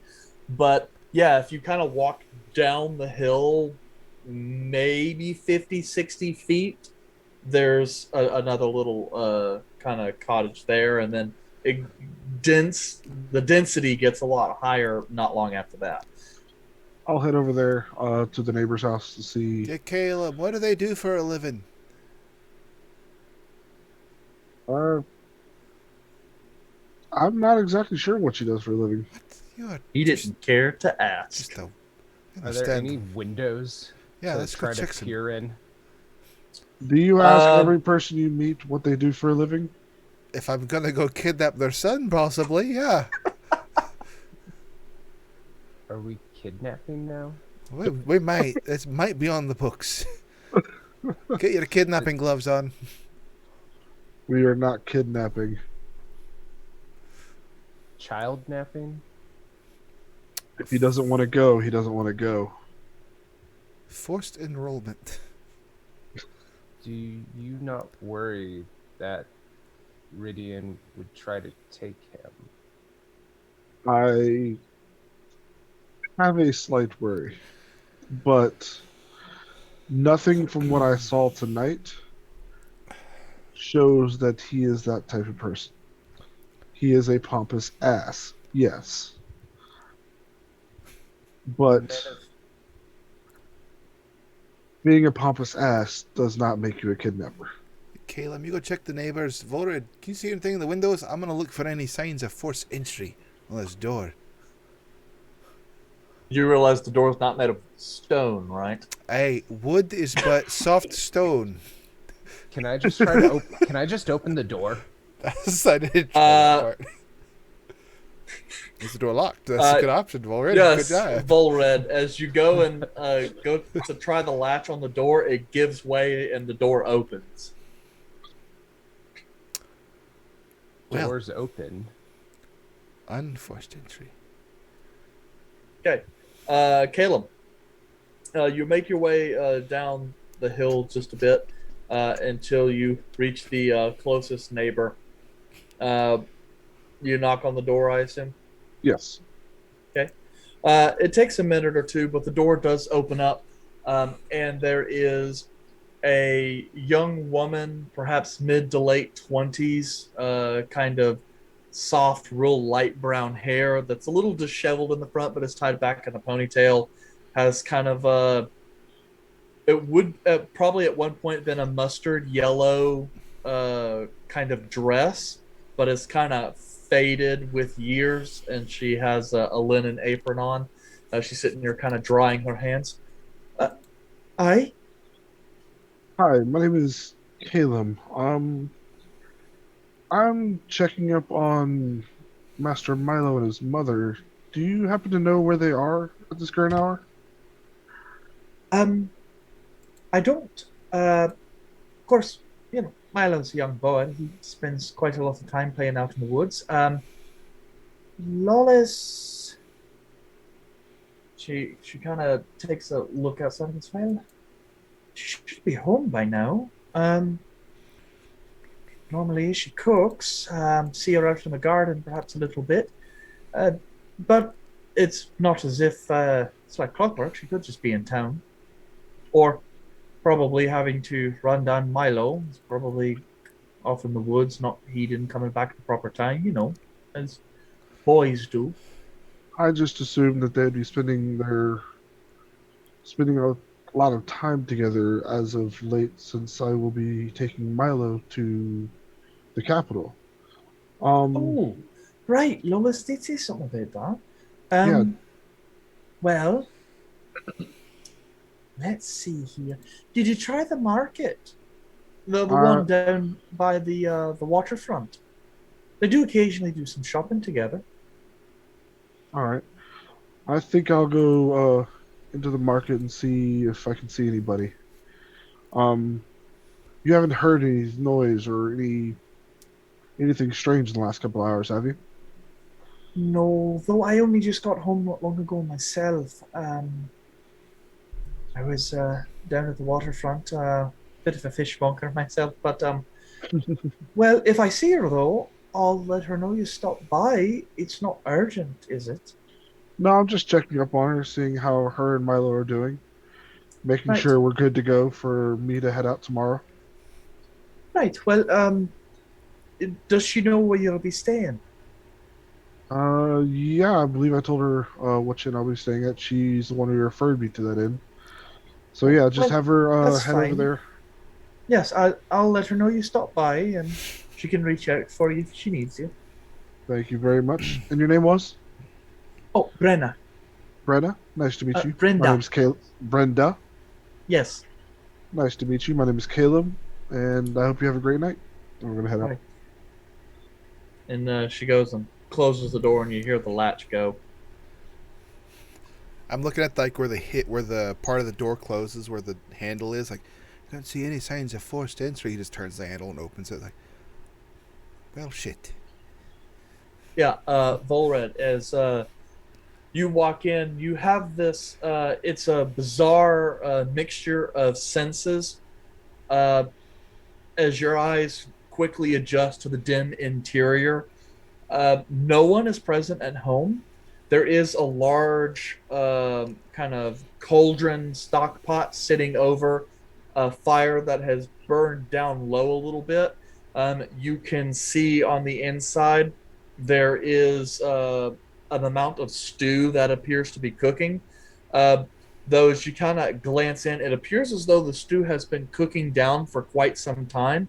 As you can see, like the dark red kind of tomato base has licked up like half the sides of the bowl, and what remains is like a very thick kind of congealed mass. It's like practically all the liquid has been boiled out of this cauldron, and it's now kind of like a mush vegetable paste.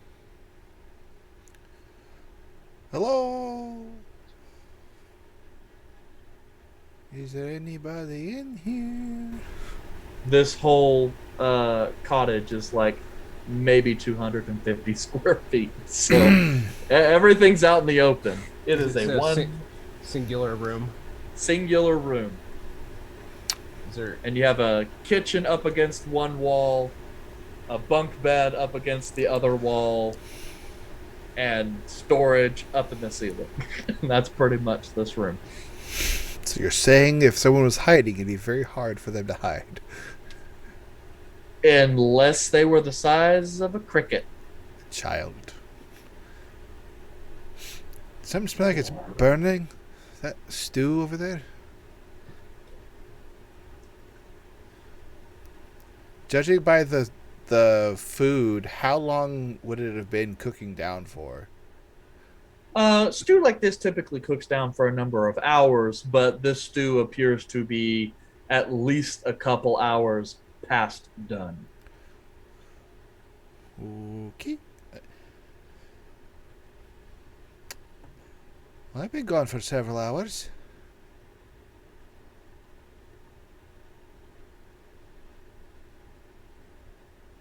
They're not here. They're cooking, so they're clearly planning on returning. I assume so. A mother would know when to return so they don't burn their house down. Why would she leave with the fire? I can just let it sit for a while and go away and come back. There's always a chance of it burning down. That's just something you have to live with. That's why dwarves build their houses out of stone. That's why you surround the fire with stone as well. Is there water, like a pitcher or so nearby, where I could just kind of pour it into the stew where it's not so damn thick? Yeah, there's some water basins nearby that you can use. Just pour it in there. I don't really know how to cook that well. It's just more of a survival kind of thing. They're not here. Are there any signs of, like, things packed up and left? Are there struggles, things flipped? No, everything more or less seems orderly, and the house isn't ransacked. Nothing appears to be disheveled or misplaced. There's not copious amounts of dirt or dust being brought in. All in all, it's like they just walked out and have yet and are very late coming home. I'll head to where they have a sleeping area, I'm assuming. Yep, Is it's just there, like a bunk bed. Well, I say a bunk bed, but what I mean is like it's a like a half cot loft above a cot. Well, but the bottom isn't really a cot. It's kind of like when you have one of those bunk beds, but the bottom is actually like a desk or a sofa or something like that. You sleep up on the top loft, but what's underneath is actually just storage. So Caleb's he's going to take this kid to go learn spec spellcasting and stuff. So he would have had to pack something up to go with him, right? Yeah, and with a little bit. I'm talking to Volvid. Oh, I need someone who's hopefully smarter than me with me. We're solving this problem together. Well, Oh, together? Well, Yeah. in that case, roll an intelligence check at disadvantage. Fuck you. Helping hurts. He's a spellcaster. He's got to have some sort of bag around here. Is there? If he's leaving the manor, he'd be packed today, right? assume so. Couldn't someone else have packed a bag for him? I mean, like his mother? Or a maid? Right. I'm going to assume this is the part where, like, the wealth area would drop off. But yes, something being packed beforehand before you left would be a qualification. Looking around, do we see, like, a pre-packed thing? Or is there, like, an area where It takes might you a be little bit missing? of rummaging, but you do kind of see, like, over in the corner, there is, like, a smaller kind of rucksack backpack that might be for a child that does seem to have some clothing or other items in it. Similar, I mean, it doesn't have all the nice gear that an adventurer would have, but it does look as though there are some children's clothes that have, and effects that have been packed up for an extended stay at some place for travel. They didn't go into town for the night to get an early start. So Left that the bag here. which means they left. They didn't come back today. And it's past the time they should have come back, so they've been held up.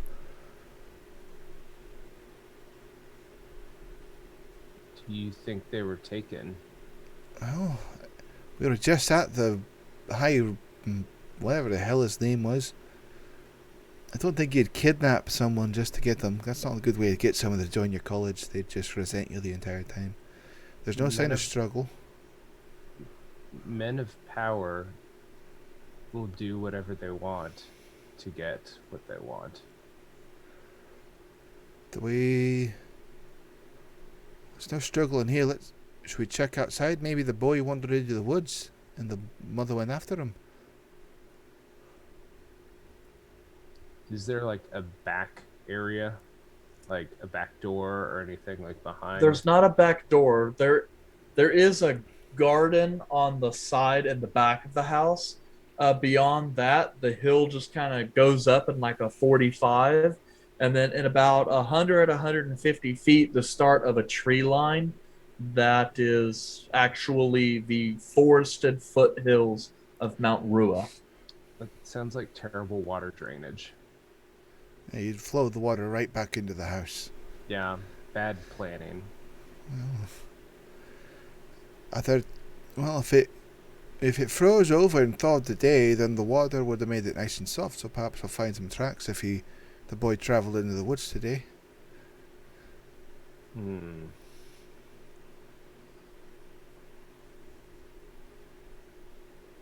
Want to go look? Because I think we're Sure. missing a kid now. We'll Go leave. outside and go to the back. At this point, I'm pretty sure Caleb is showing back up. Yeah. Oh, there's blood everywhere, Caleb.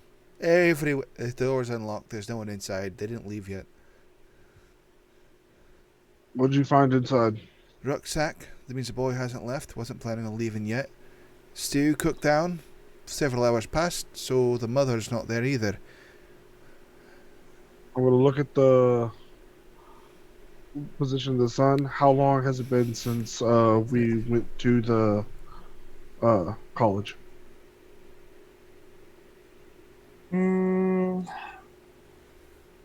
2.5 hours, you'd say? I'm gonna look at these all. About 2.5 hours passed. Would you say? Past due, yeah, but I mean, it was supposed to be a dinner. You'd be watching it. I don't know. We're gonna go check out back to see if we can find any signs of, wandering off in the woods. I mean, there's too much. Yeah, There's too much traffic here. We've been walking through it.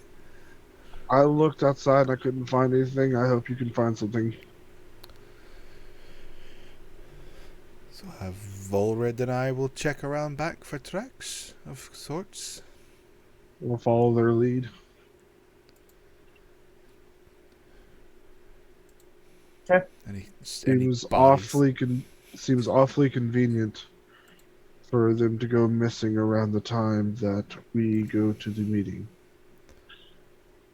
All right, but So, you guys head off into the woods. well, near the woods, we're looking for some type of tracks heading towards the woods, saying that some kid went and got their Okay. asshole lost there. Are any of you proficient in survival? No, I'm not. Not yet. I don't Well, believe so. which one of you would like to roll me a survival check? Volrid, are you at all good at this? Because I am pretty 50-50 either way.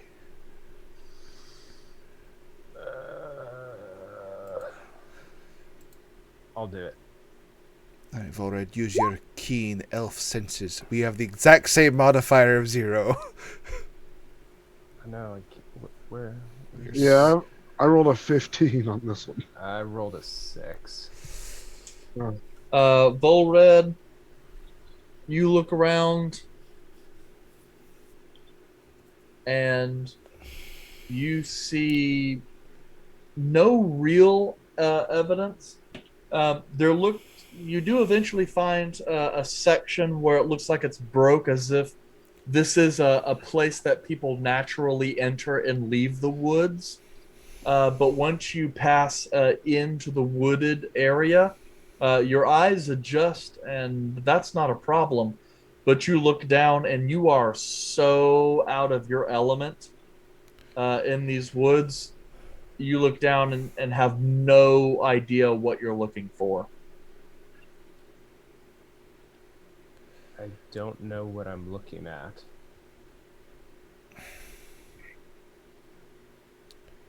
No tracks? It's alright. Nothing. Did you get anything from the neighbors? She said she hasn't seen them since she got home just a little bit ago, and she's usually home about this time. She said we could check the market, but my concern is you don't generally go to the market when you have something on the stove. You go leaving the house if you're looking for somebody. Yeah. That's my concern. Well, I'm shit at this. Should we go get the rest of them? Better chance, more eyes on the prize. I agree. Oh boy. Better hurry up then. I'm gonna head back with them. Okay. Are there more flowers on the way? Yeah, if you go and look, most of them are kind of starting to close up with the sun now going away. Actually, you guys go. You gonna wait here? I'm gonna wait here just in case. I will try to keep up with Volrid with my shorter legs, but I'll do it with tenacity. Would it Or be do you better wanna to just stay? carry you? I'm aggressive. I'm gonna run. I'm not gonna sit here and wait. Okay. There's no way you're gonna Okay. get Gander to come with Volrid. I'm just letting you know. Izal, Volred, the red team. You guys head Fair back point. to the Charming Moon. Arthur, Gander, Gorbeck, what is it you guys are doing when Izal and Volred return?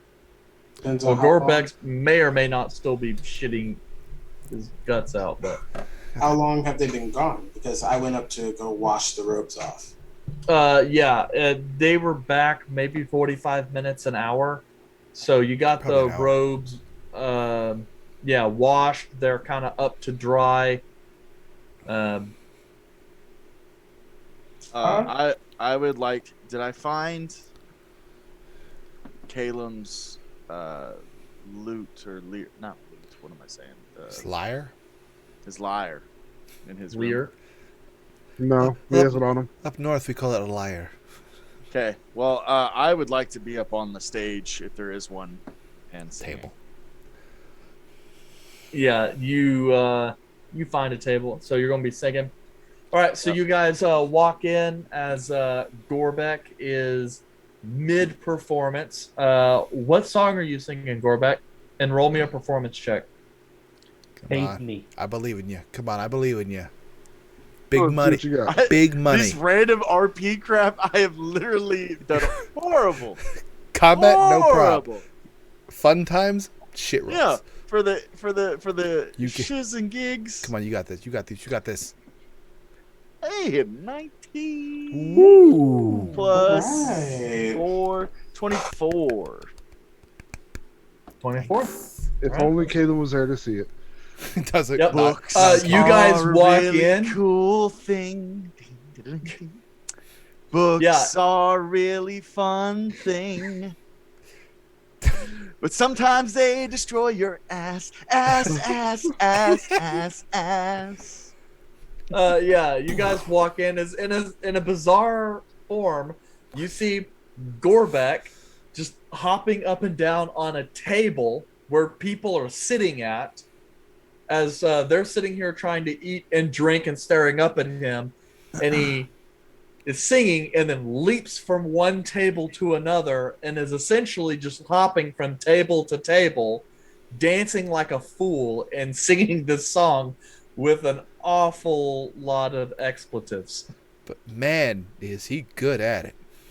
Yeah, like you get the idea that the proprietor in the back and like Henna and stuff, they're looking at it. They're not too happy because you get the sense this is like a nicer establishment. So this is the kind of performance that they would typically have, but the patrons seem to enjoy it so much that they're not going to risk it because people just keep ordering drinks. So like, we hate this asshole, but he's making us money, so they're Okay. letting it go for now. It's that Dragon Tavern type of vibe. Like, we don't normally do this, but it's kind of fun to have every once in a while. We barge in. The fuck is going on? Hey, where's Arthur? Gander! Oh, that's What? Gorbeck. Huh? You're muted. Oh, about Am I? time. Hi. I shouldn't be. Okay, there I am. We're having a missing child issue up on the hillside. Milton Are you- Milo he's not there. Either is the mother. What? I mean, how do you know the child's missing? It's the middle of the day. Went to the house. It's about 7 o'clock, by the way. You've been inside for a while. Oh, Not there. Lots of signs. Really crazy. We need a little help. okay. I mean, I guess we're going to go look for the child. I mean, we're not leaving until tomorrow anyway, so. Whole red's just right there. It's like, Oh, I mean, Caleb's got to leave with Milo. I mean, that would be good. So yeah, I mean, let's go find the kid, I guess. Gorbeck, get off that table. Ooh, Exalt is really pissed off, and so I'm gonna keep singing song. I've got off the table and I kind of lost the magic there. I'm sorry, my bad. It's you had the higher learning moment. Come on, you gotta go. Caleb Where are we needs you. going? What's happening? Caleb needs you. It's Caleb, and I immediately start running. I knew that would work. Where is he running? Oh shit! I didn't tell him. To your left, Yeah. Gorbeck. To your left. And I will slowly. To Milton's. Are we going to be gone for a long time? Possibly. Possibly, yeah. Okay. Mizak. And Mizak just kind of crawls out from underneath the table and has this like in his mouth is just eating up all the food that people have dropped onto the floor. Yes. You have gold. You can pay for food. Like, you can just buy food. You know that, right? But this free. It's got a good point. Yeah, I can't be mad at that. We are going to go look for a child. You are more than welcome to stay in the room, or you can come with us. We kind of left you for a while whenever we went to go eat that lunch. So I figured I'd at least invite you to this. Yeah. Mizak know the forest really well. Yeah, see, last time you said that and we went looking for your cave, you did not know the forest very well. Oh, no. You guys, you took Misak into the mountains. Misak don't know mountains very well. Your home was. You know what? Never mind. That's okay. If you know the forest, you can come with us. That seems to make sense. That's not good. No. He lived in the mountains for it. He lived there. We should go. This kid's missing. Yeah. And Gorbek let's, is probably missing too. I'm just gonna tap out my pipe and just let's get the boot. Arthur just starts walking out. Come on, Mizak. Arthur, are you still in your nautical finery, or? have Oh, you I would have switched back? I would have switched back after going to clean off the other robes. So you're in sleeveless mode. Correct. Fighting More mode. mobile. Better. Feeling better about myself. Yeah, you're in your walking blindly through the woods, getting attacked by cockatrices clothes. Living my best life.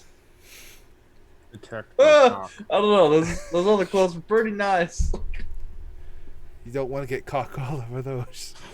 I'm not gonna have another one of those episodes. No more.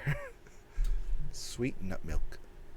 Oh, you just said no more. That's always gonna be a thing. I don't care what you say. Level 13. Greater sweet nut milk. We didn't have this problem last campaign. You never said sweet nut milk. Never. We played a 3-year campaign and not once was sweet nut milk mentioned. Those words were not mentioned in tandem. Yeah, okay. That's on you. Moving on. So, you guys depart the Charming Moon. This way, Gorbek, you're going the wrong way. I don't know where we're going. Volred and I will lead the way. Do know where we're going. Yeah. Gorbek should know, but who the fuck knows where he's going?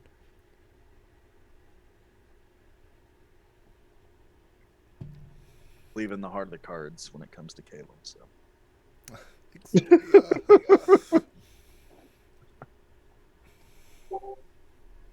Okay.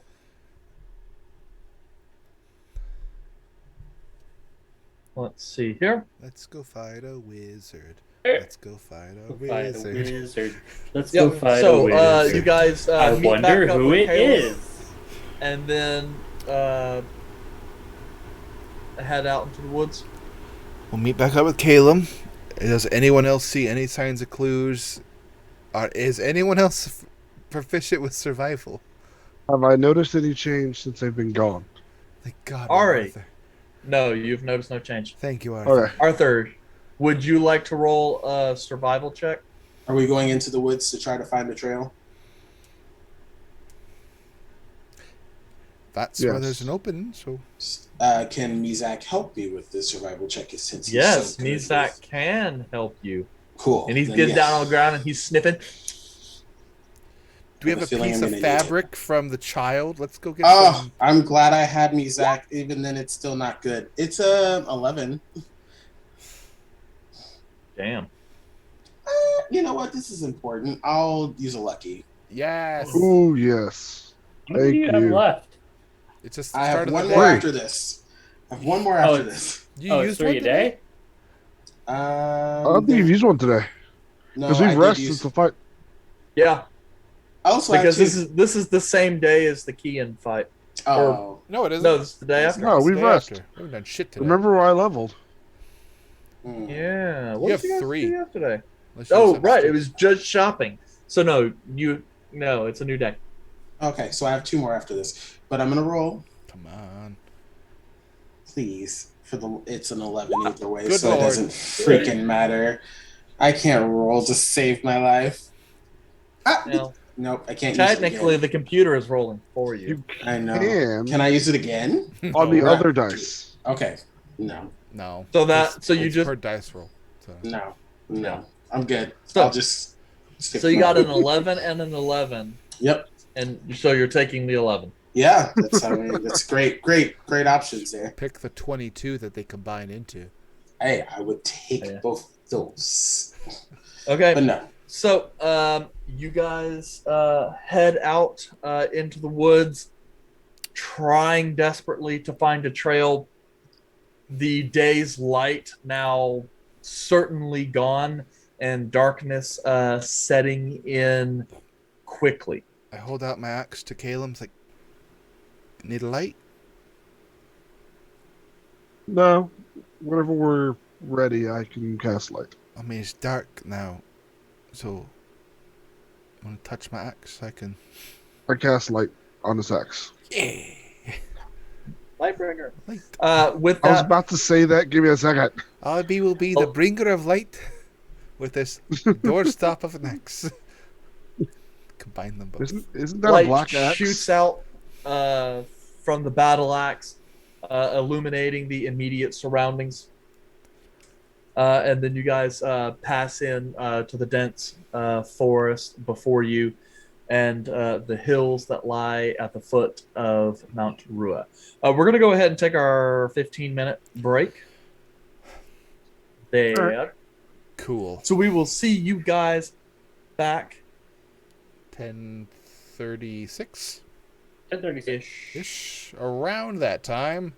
There is a 15-minute countdown that is about to pop up, and just be back before that thing hits 0. Or else. Sure, yeah, sure. Well, you better be.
ocean floor. Down deep we wander. Louder we sing, no there is no cure in this together. I don't wanna tell you that it's not real. Nothing is a fairy tale. Everything about you is so unreal. It won't be pretty when it ends. Now how could I leave with your sweet love on me? Yeah, yeah. Something about you always makes it harder. When you got my lipstick on your white shirt collar.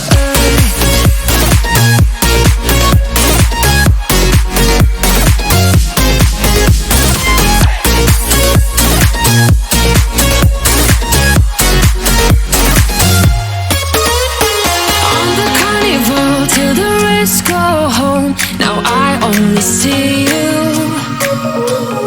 Hearts and letters carved into the shore. We'll never grow old.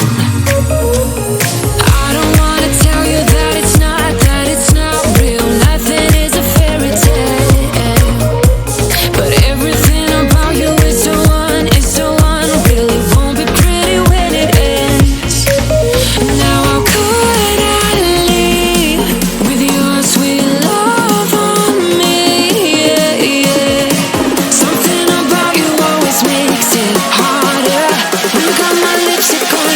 Shirt collar.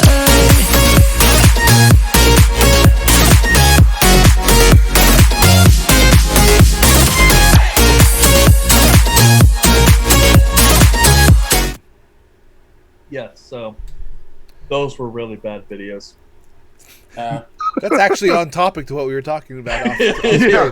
This is odd. Yes. If Beating anyone children. wants to know, just think YouTube or the internet. Late 2000s YouTube. Yeah. And don't think about it. Just And don't think avoid about it. it. If anyone ever tells you to click on a link, just Don't. do it. Why not? No, No. I learned my lesson today. Or when someone tells you to Google something, I learned my lesson today. don't Google it.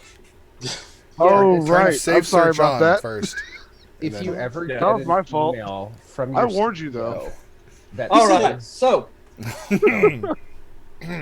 you guys are heading out into the woods. A light spell has been cast. What is the marching order? I'm in front. I'm not going to be the one doing the checks, though. I'll be in then- back. It would probably Wait. be me, Zach, and Arthur up front. Yeah, and Okay. I'm with them. I'd have to be behind Caleb! Caleb, I guess, Are you because I have okay? the light source and you're all blind. All right, so Caleb, Arthur, me, Zach. Who's next? Me, Isol, Okay, Then after he's me. all. I'm Gander. standing next to Caleb. Gander. So. Thorbeck, I am okay.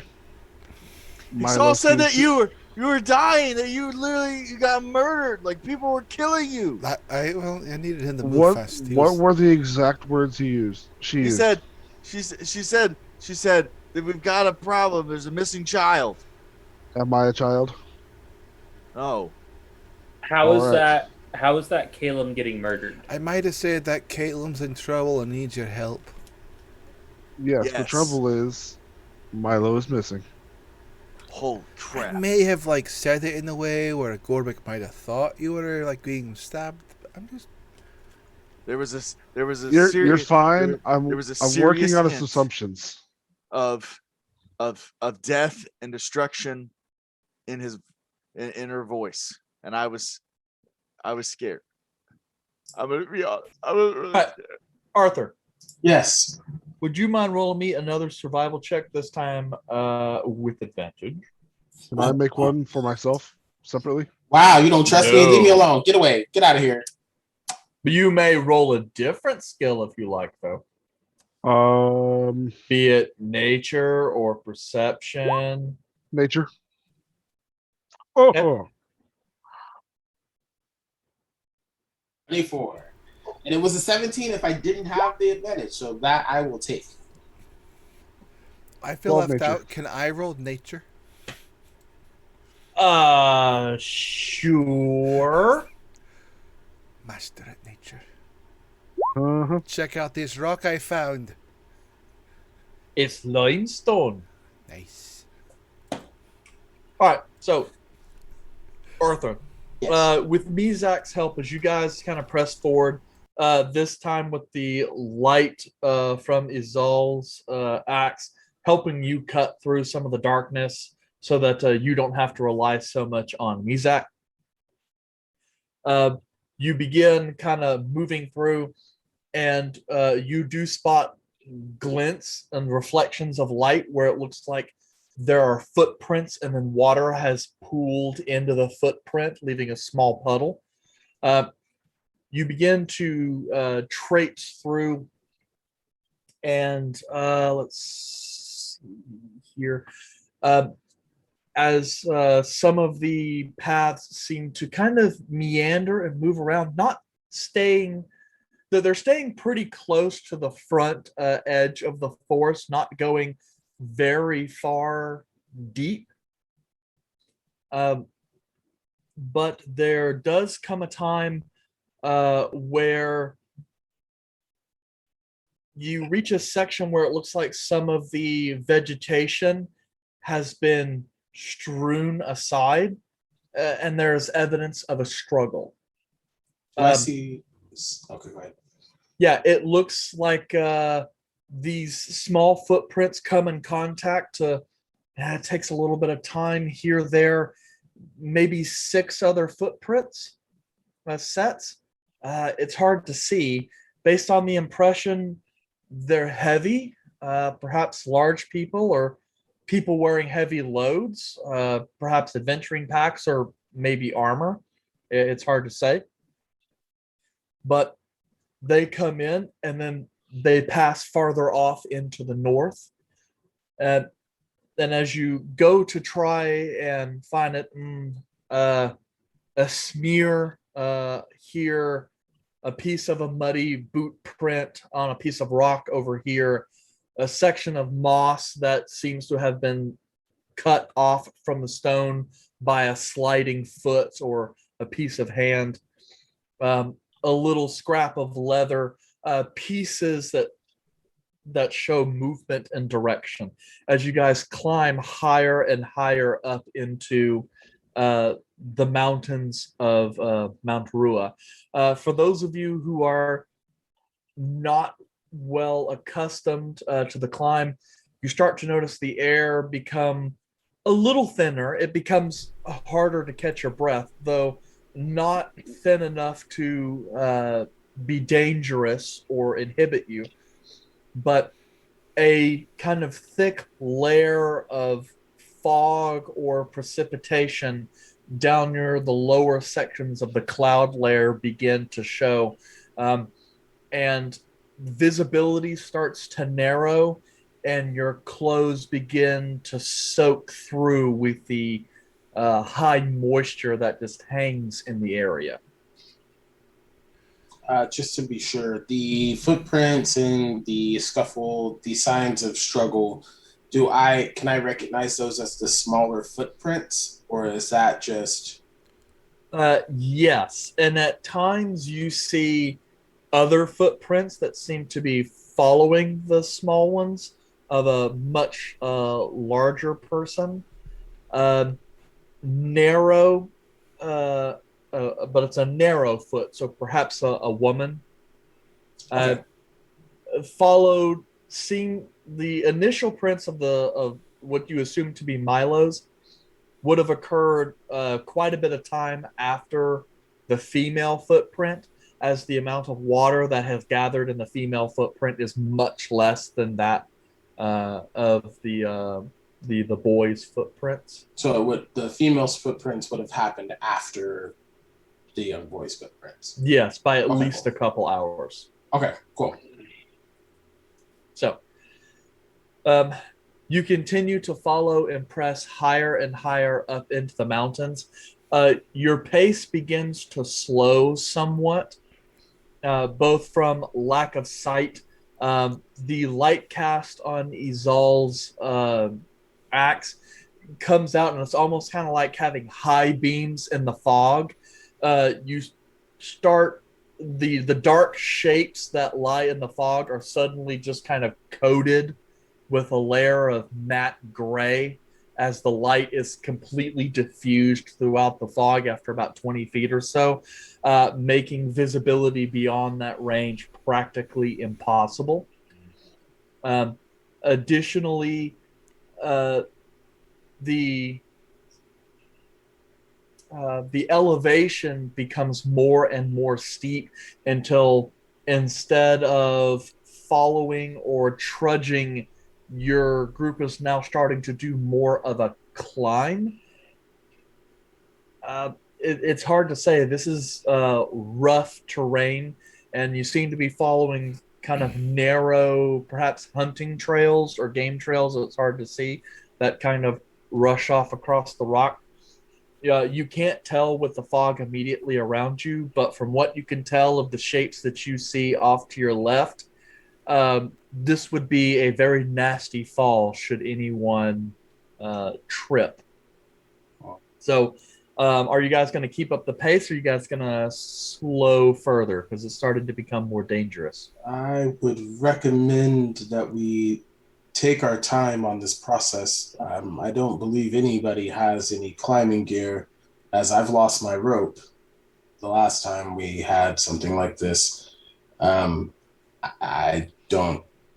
Slow and steady might win us this race. Slow down. I do have rope. I don't recommend it unless you got like official climbing gear. You don't want one person falling off and taking everyone with them. Just take it slow. Yeah, I do not have climbing gear, so I agree. I have Milton. That's a horn? Is it a horn this time? No. You say Well, Milton too. Milton. Well, I mean, it could be Milton too. I have Milton. I have no idea what he's talking about now. I don't either. But I'm going to keep going. We're just going to go slower than normal. Agreed. Do you want to try to go stagger each other up so it's not a bunch of weak people in one area, then they all fall? Like Arthur, then Mizak, then myself, then Calum, then to stagger it up. Okay. Let us see here. Gander, Volred, Izal, would each of you roll me a d20? Seems like a trap, but This is like a horrible thing. Sounds horrible. I'll roll one. Mostly because Gander, what'd you get? I love rolling some 20s. I got a 6. Okie dokie. That's a Volred? good number. I got a 10. Okie dokie. Oh my That's a god. number. I rolled my hit die. 12. 12. Okay. Progressively So- better. As you guys continue, This is getting real bad. Real bad. the path trail that you're currently leading them on, Arthur, actually kind of levels out a little bit, and you guys are just going along at the same altitude. And this little path kind of widens and narrows. You kind of slow the group up a little bit as you spot a dark shape out in front of you. And as you kind of come a little closer, once you hit the edge, the light from Izal's axe, you see a little bit more glinting. Some of it appears to be like reflective. And as you draw close, it's like, oh, it's metal. Armor.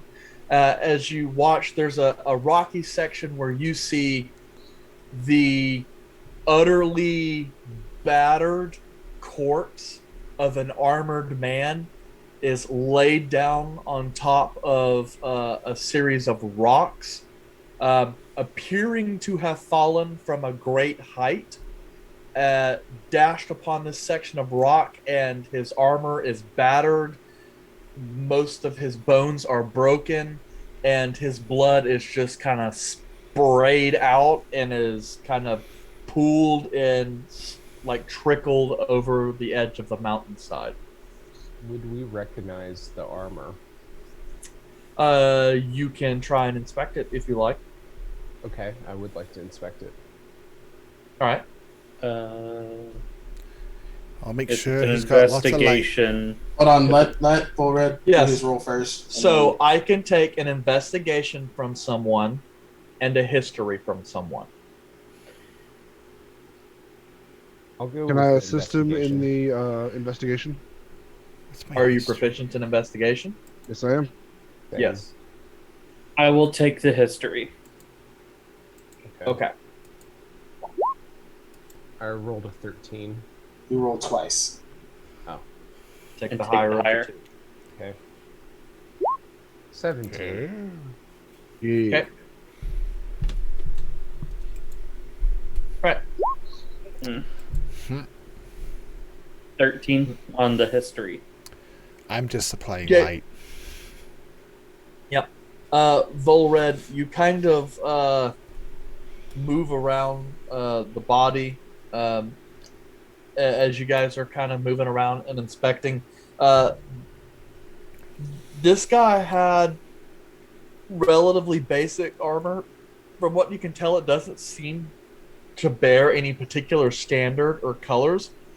It's kind of like a lamalar or a splint mail, basically just like a leather cuirass that's had metal plates put between them and then stitched up, like a kind of really basic everyday mercenary type armor. The gear he wears, like even his weapon, he does have a sword that's still in its hilt, and just kind of inspecting it. It's a basic sword, nothing too grand. Give it a sword. You want his sword? I want a sword. It'll make a fine addition to my collection. Well, it's a long sword, a steel long sword, if you want it. But yeah, beyond that, with taking a look in the history, this guy just looks like a regular mercenary, not even belonging to any particular company. Perhaps a brigand or a bandit. How long does it look like he's been there? Well, you can roll me a medicine check if you like. Medicine? Yep. Forehead, can you cut the sword off its belt? At 20. Nat Oh, for a 24. Yes, sir. We want the Dang. exact time of death down to the second. he died of sepsis.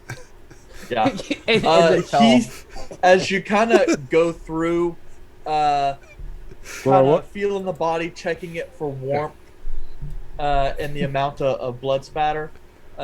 This guy seems to have died perhaps 2.5 hours ago. Cause of death was definitely blunt force traumas, plural, from landing on the side of here. Judging by the amount of damage to the body, he probably fell at least 50 feet above you. So this was, and from what you can tell of the blood spatter, he seems to have landed head first. Or at least his head hit first. But I'll turn to Exal and say, the liquid that has come out of him looks like the stew. I probably should have not cooked it down so far then. Could he have eaten that stew before falling? I'm not a doctor, but I'm going to probably say no. If you liquefy a body from a fall, that's probably what that happens. Oh, Arthur. it's blood. Yes. because you rolled so well, you're taking another cursory glance at the body. His fingernails appear relatively clean and decently manicured. His hair appears pretty well cropped and groomed, as did his facial hair.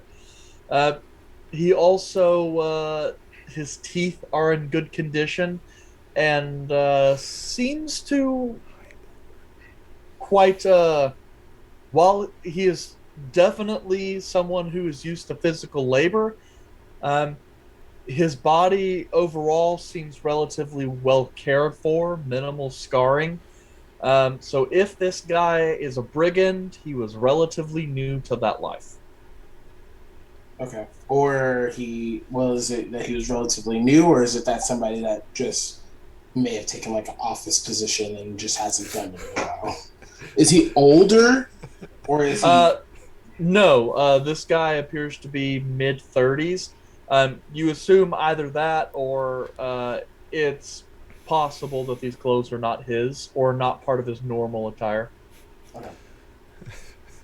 Similar like to Rhydian, when you saw him, or Volred anyway, when Volred saw him, based on even though he was cloaked, based on Rhydian's positioning and the way he kind of looked out over the group, it was clear he didn't belong.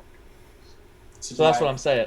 Like, you've dealt with pirates and brigands and stuff like that before. These guys have cracked teeth, scars, bad hair, lice. Hygiene.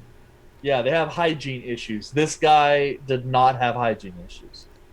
So I looked to the group and I just let them know that it looks like he may have fallen from a relatively high location.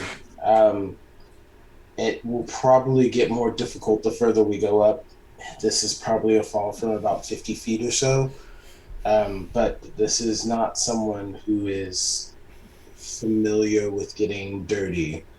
But I would imagine it's only been about 2 or so hours since he's fallen. So if we want to make time, we would need to keep going. Well, I agree. if these are the people that supposedly kidnapped Milo, then and if they're down one, then that's going to be less manpower for them. That would make probably about 5 of them, minus the kid and the mother. So like 5 people based off of the tracks that we saw back there. I'm gonna cut the sword off of the guy's belt. Taking his sword Is there anything else on him? to give to his next of kin. Yeah, is that armor okay? No. It's gone. His That face armor is fucked broke. up. It is It's gone. scrap metal. Well, you It's said he gone. landed on his head. Maybe his head just Head exploded in the first. armor. Oh, well. Into the body. Head first. Exploded like a watermelon. Yeah. But yeah, no, like the armor is pretty much torn, ripped to shreds, and soaked through with blood. Get that sword. You do notice the guy also has a dagger that's is in a better quality than the sword. Looks lightly used, mostly like one might use to cut meat or cheese, not really used for battle. Who wants a cheese Not that knife? it's No. I mean, it's an actual dagger, but what I mean is it's clear it hasn't been used in combat. This guy, if he ever used it, it was only for utility. I'm gonna steal the dagger. I hand you it. We steal hand the it to dagger? you. I'll just give it to you. Volred gave you me the also- long, Like hand I me the long stole the dagger. You also find a coin purse that contains some loose change in it. sword. That goes to Volred because he's got the body, right? Huh? Sure. I asked Volred Okay. to hand me the sword, so I'm assuming Volred's doing all this. Then Arthur inspected it for CSI Miami, apparently. Yeah. Enhance. He's like, Enhance. He I'm noticed too that had good at- fine teeth. That fucker landed on his head. I was Yeah. thinking that earlier. His teeth are probably Yeah. shattered. It's like, no. Put But he can put it together, man. He's looking at in his this and he's head, like, it's he's looking at what is spilled out of the chest, and that motherfucker can tell you what he had for dinner Good last brush. night. so then that 20 will get to you. If there's shut up, moment. If there's Electrum in that bag, Only Electrum. I honestly think I want to become the Electrum Goblin. Ooh, that's a cool name. Oh Lord. Were you Cool. going to? Are you checking the coin pouch? Yes. I don't have it. It's forward. Yes. Okay. Checking the coin pouch. It contains 23 silver pieces and 12 copper. Does anyone want this, or shall I just keep it all? Just keep it. We need to find Milo. We need to move. Even for now, I'm keeping going. Let me All get right, Arthur's gonna keep looking What was for it another again? safe path. Sorry. What was the currency again? 23 silver, 12 Okay. copper. Okay, got it. So I mean, not a lot. It's pay for some chump food. change. Yeah, like, you know, It's still 2 gold. yeah. Hey, man. It's money. Yeah, but Mizak's almost got more than that. I gave Mizak 2 gold, that's why. Yeah, Mizak's got 2 gold, 1 copper. Because I'm he ate broke the as a other joke. copper. He's got more But- money than I do. I gave him 5 gold. Oh, did you? Mizak is Yeah. rolling in it. Yes. So yes, he's got more money than this dude. This dude's dead. Well, All you right. know. Like, Arthur's gonna That's keep also true. looking. okay. Let's see here. All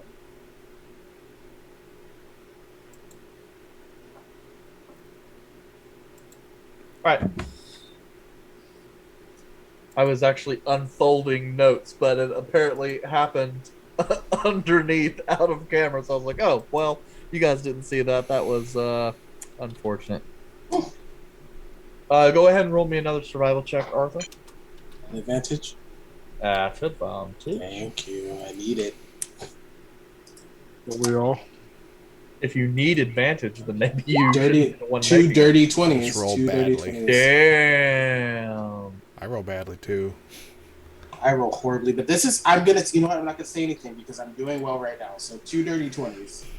We believe. Yeah. Dose dirty 20s. Okay, so you and Mizak can continue along as you see variety of places where it looks like some climbing has taken place.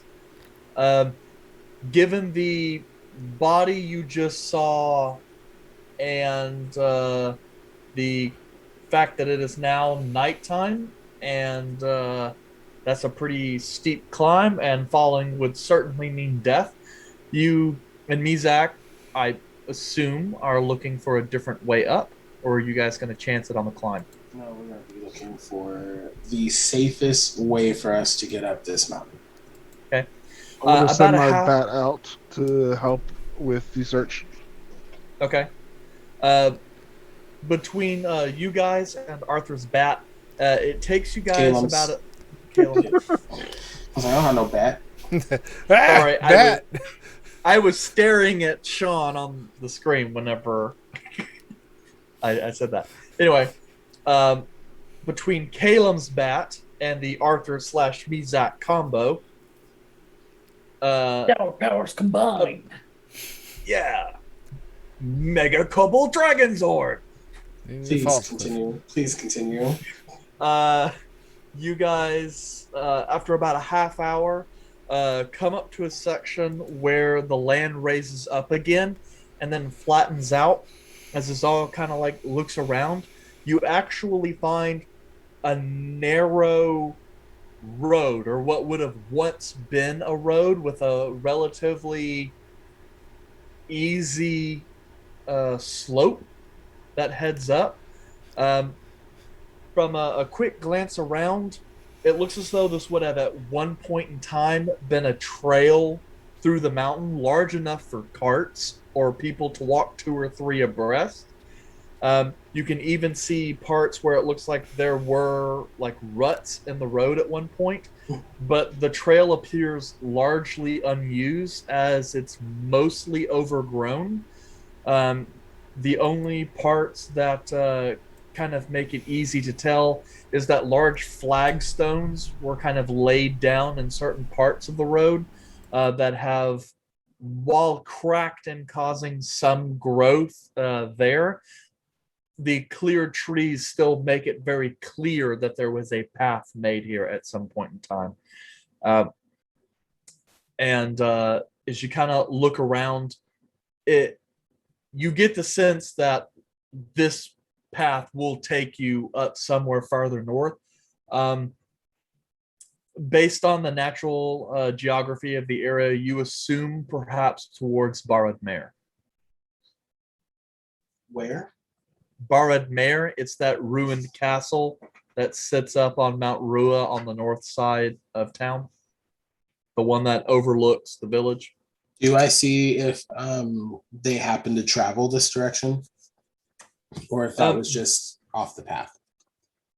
Well, you guys continued on, so they appear to have not taken this particular path.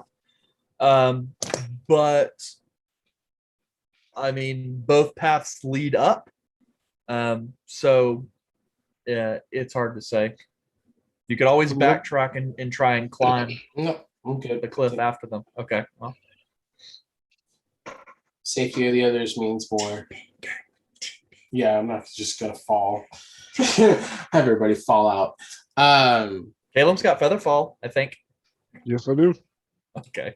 For one person. One person. Entire party. Oh, Wow. 4. That's 4, right? Or is it either way? I thought you had to upcast it. No, Featherfall is 4 people. up to 5 falling creatures within range. I So was you off went by for the- 1. What's you and 4 people? So hopefully one Yeah. person doesn't fall. Yeah. So I mean, with that information, I will try to continue to traverse up this path. Oof. Okay. You think they tried to climb straight up? I don't want to risk you guys falling. Oh, I I'm not mean, saying we climbed straight up. You think they tried to? No, Most I don't. most definitely. I believe they climbed straight up because there's no footprints on this path. The only other way for them to go is to be up. Seems really difficult to do with a child. They may also have climbing gear, which would be very important to have going up a mountain. Look down the Tree mountain. don't. Like, yeah, it'd be very difficult. Like you'd fall off if you had somebody like that. So, do we think that they got the child and took him up, or they're climbing up to chase the child? The struggle down below indicates they've already caught the child. My thought process is they are taking the child up the mountain. Well, I have a question. Didn't you say that the mother's footprints were a couple hours later than the child's? Correct. So you think the mother is coming up here by herself following this track? Or Most she... Most definitely. Based off of the amount of water in the footprints, there wasn't as much in her steps as there was in everybody else's. And looking at everybody else's footsteps, they all seem to have appeared at the same time versus hers, which was by themselves. Okay. Thank you for doing this for me. We didn't see any signs of slippage, did we? Only the one. And that was the body. Where were the signs of struggle? Down in the forest. There Before was the tree that had the footprint, the moss that was kicked off of the side of a rock, and then the drag marks that were led into the forest up to the mountain. But Is it possible that she went a different direction because you couldn't follow him in the fog? It is a possibility, but with the path that we're on right now, I can't continue to track them until we get to the top of the mountain. Just want to make sure she didn't try to climb the mountain and fall off and we missed it. It's a possibility that we've missed that too, but the main thing is to get the boy.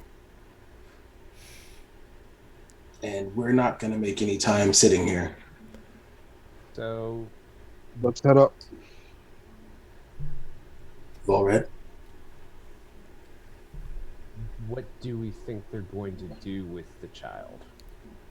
Well, given This is just a guess, but given the conversation we had with what's his face, Rhydian, or whatever he calls himself, the guy with the good food, they're probably attempting to take the kid and add him to the Elysium before Caleb has an opportunity to take him off on the boat. He doesn't seem like someone who's been told no. Maybe they're. Why do we not have time to go back and No. procure climbing? No. Would they just keep a kid in the mountains? Yes. Well, they're waiting Until for us, they're waiting for hide us us to leave. Yes. They do not expect us to come and get them. I don't think. The ship's They not expect Well, waiting. they us don't know to how go- crazy we all The ship's are. not waiting for Caleb. So the ship's ready to go. It's going to go. So if they can hold off that child for a while, they'll probably keep him. Yeah. Again, we're not really making a lot of time here chatting, so let's at least get to some stable ground before we stop. I'm going to keep going. Mizak, come on. And he's like, all right. And you guys begin to take the road up.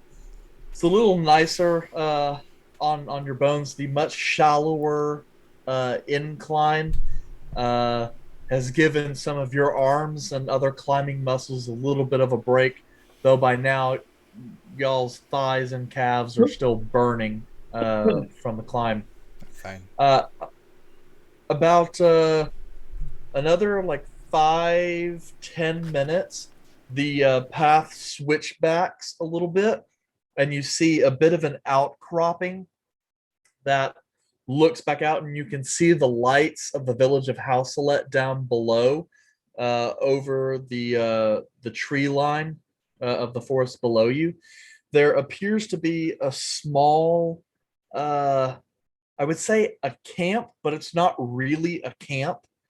It looks like it was a bit of a tent with a bedroll in it and the remains of a fire.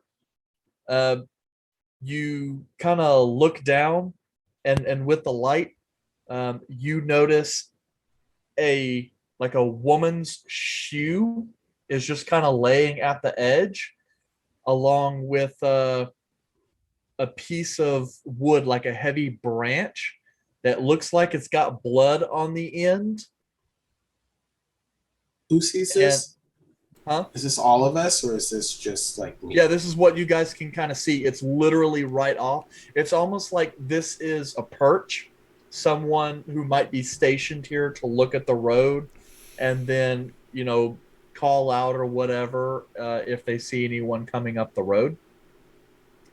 But in this case, you kind of take a quick look, and as you just kind of glance over the edge, you can look down a little bit, and you believe you can faintly see the outline of the body that you guys had seen before.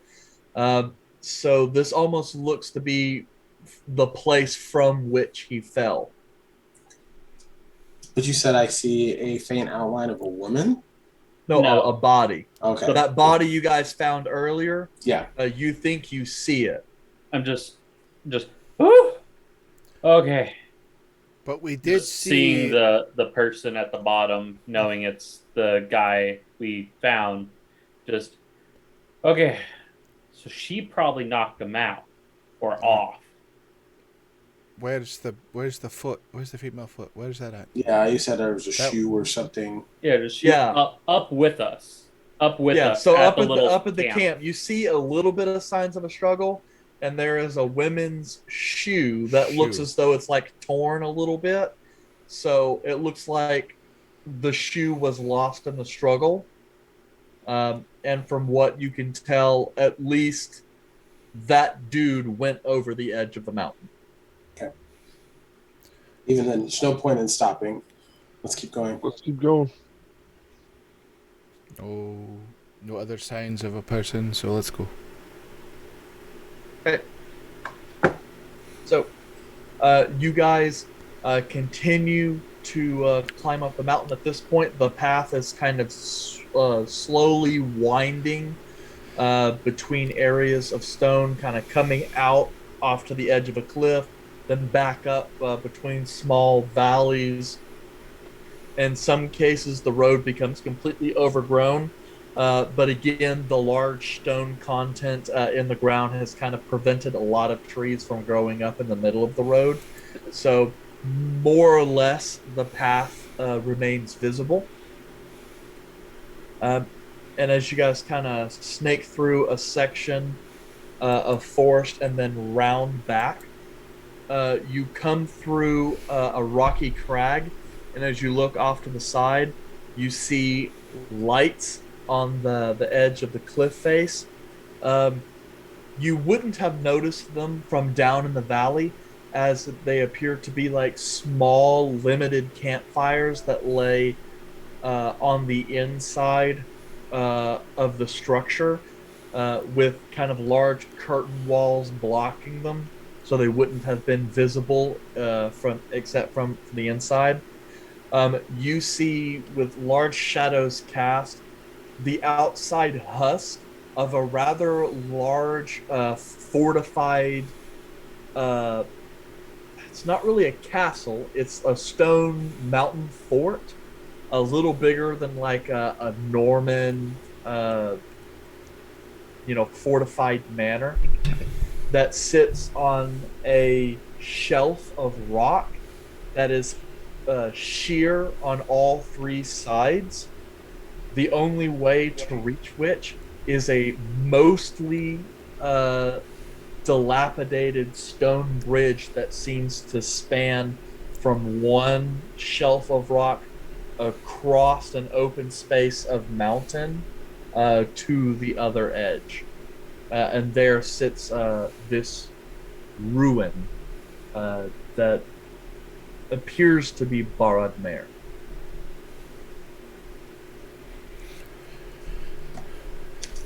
Do I see anybody out in the open or trying to hide, setting up an ambush? Well, you don't see so well in the dark, and that is too far away for the light, which, by the way, makes you guys very visible on the edge of this mountain. Stealth was an option. We're so far enough out.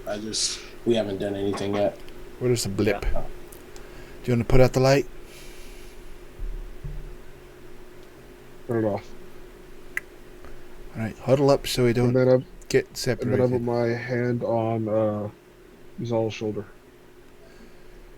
I am going to rely on Mizak because I don't have dark vision either. So Gander, where you at?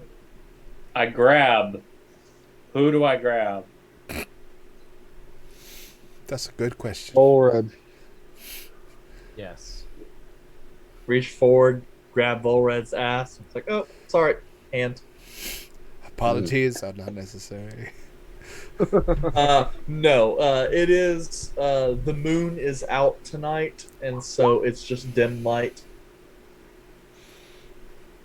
I grab Volred. I told you. All right. I'm just gonna pick Mizak up and give him like a piggyback ride with his head like right over my shoulder. Okay. Who am I grabbing? Who already said Volred? That's Volred. No. I know, but like, no, just in. Oh, You okay. grab Volred. That's Don't in worry. character. And just like patting, just because it's foggy. Like I can't. Like I have glasses on, so they're like condensating. The fog Like, was every down time I there. freak You're out- fine. Who is? Gander, just shush. The mother apparently got up here as well, so she's either likely hiding somewhere or she's captured inside too. If we're lucky. Okay.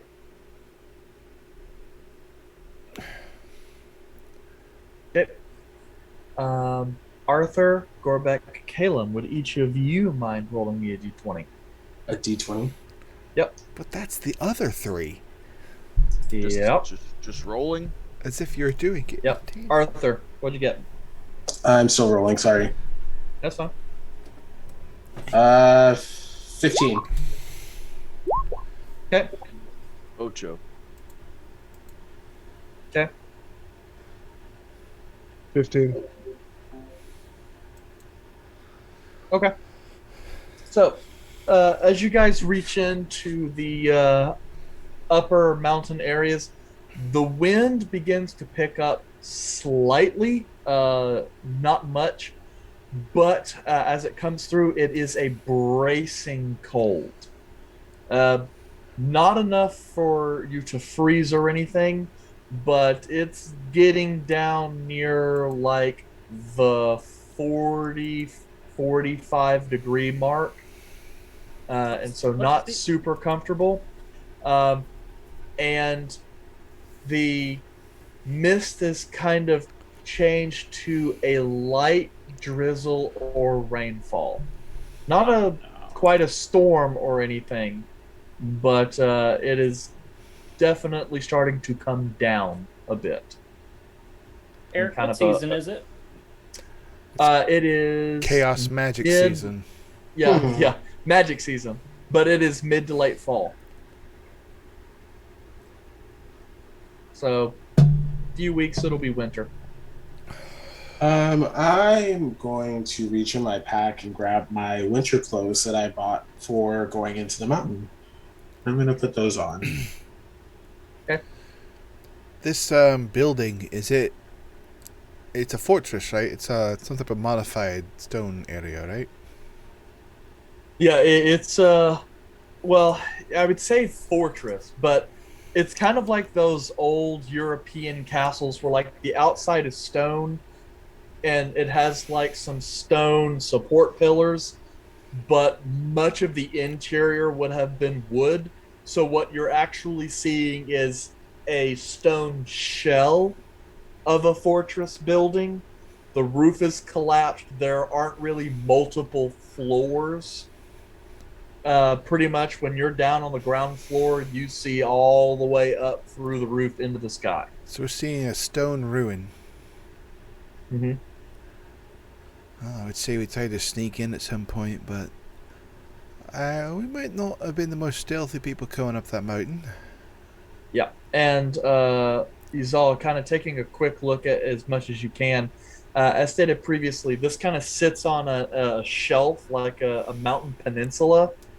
Your options are to try and cross the bridge, which appears to be somewhat crumbling, or perhaps trying to climb up the face of the mountain, shimmy over to the other side, and drop down. You get the sense like this place was built very specifically to where the only safe way in is across that bridge, and so it is designed to be able to hold that fortress with against a lot of people with not a lot of defenders. How far along is the bridge? The actual bridge span goes about 100 feet. From what you can guess, it's still about 200 feet beyond you. So you can really only see it based on the dim light and the fire coming through. It does dip down, as in there's like a wash or something that goes underneath it. You have no idea how deep that wash is, but you would assume it would be deep enough to discourage anyone from trying to climb down there. All right. And you said we don't know if the bridge is sturdy enough to hold us.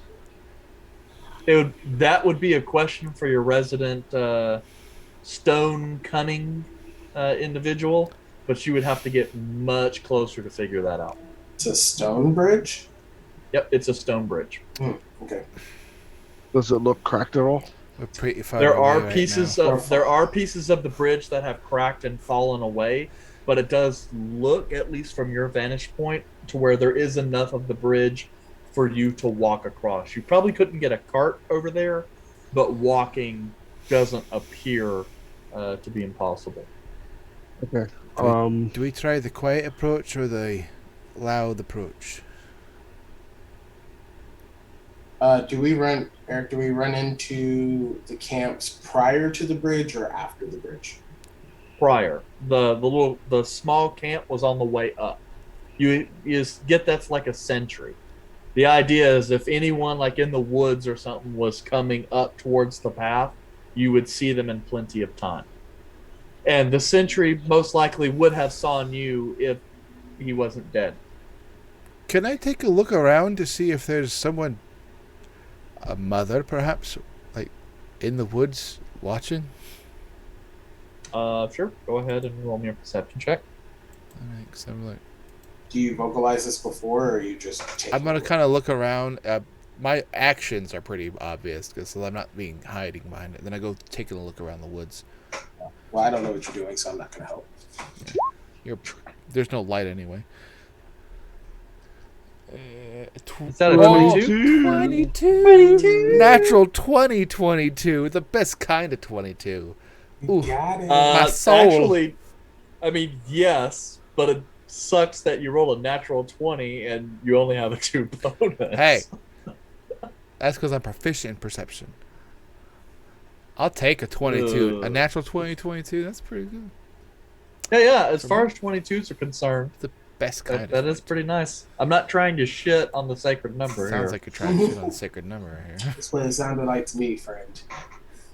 That is the first player 22. That's Yes, true. it is. That's right. And it was wasted on Izal. Wasted. What? Sure. Wow. Look at you. Look at you confident with your 15 hit points. Izal, you take a quick look around the woods. While there is some forested area around here, it's not much. Like, it doesn't go off for more than 20 or 30 feet off the edge of the path in either direction at its widest. You don't see any evidence of a person dwelling in that area. A quick look around, though, as you do kind of get off to a wooded section and approaching, I guess, closer to the bridge. From that vantage point, though, you do see a silhouette in one of the windows on the second floor area of the tower. The silhouette of a figure that seems to just kind of move back and forth. It's hard to tell because that's still a little bit of a far distance. But based on the way they're moving, you get that might be a scout or a sentry. You're not sure. So even though there are people there, they definitely appear to have lookouts. Well, they're definitely looking at us. I don't see anyone in the woods. So, if the mother got all the way up here, she was probably captured and brought inside as well. I think the only way to get across, realistically, is across that bridge. I don't know if they've got the type of firepower to demolish it while we're on it. And also make it a lot harder for them to get out the easy way. Yeah. And we saw what a fall can do to somebody. We could try the climbing route, but there's still a chance they're going to see us either way. Is there a lot of light in the area where that mountain face is? There are a couple small campfires, which illuminates the inside of the ruin pretty well. Well, now that you guys are kind of on that part of the mountain. But outside of the immediate camp zone, it gets very dark very quick. On the bridge, is it pretty open, or is there a way somebody could sneak across? Now, the bridge is pretty open, and it looks as though it was designed to be so. Okay. And on the opposite side, like when the bridge gets to the castle side, it looks as though there was a curtain wall from which people could sit on top. It looks like the side that faces the outside edge, the cliff, Yeah. part of that land had actually sheared away, and that curtain wall is missing. And there's large parts of the wall that's actually butted up against the mountain has also kind of broken apart. So there are parts of the curtain wall that still exist, but you guys can't obviously see anything that is on the other side of that curtain wall. I think the best bet is to just go for it. Do we try As- to coerce our way in?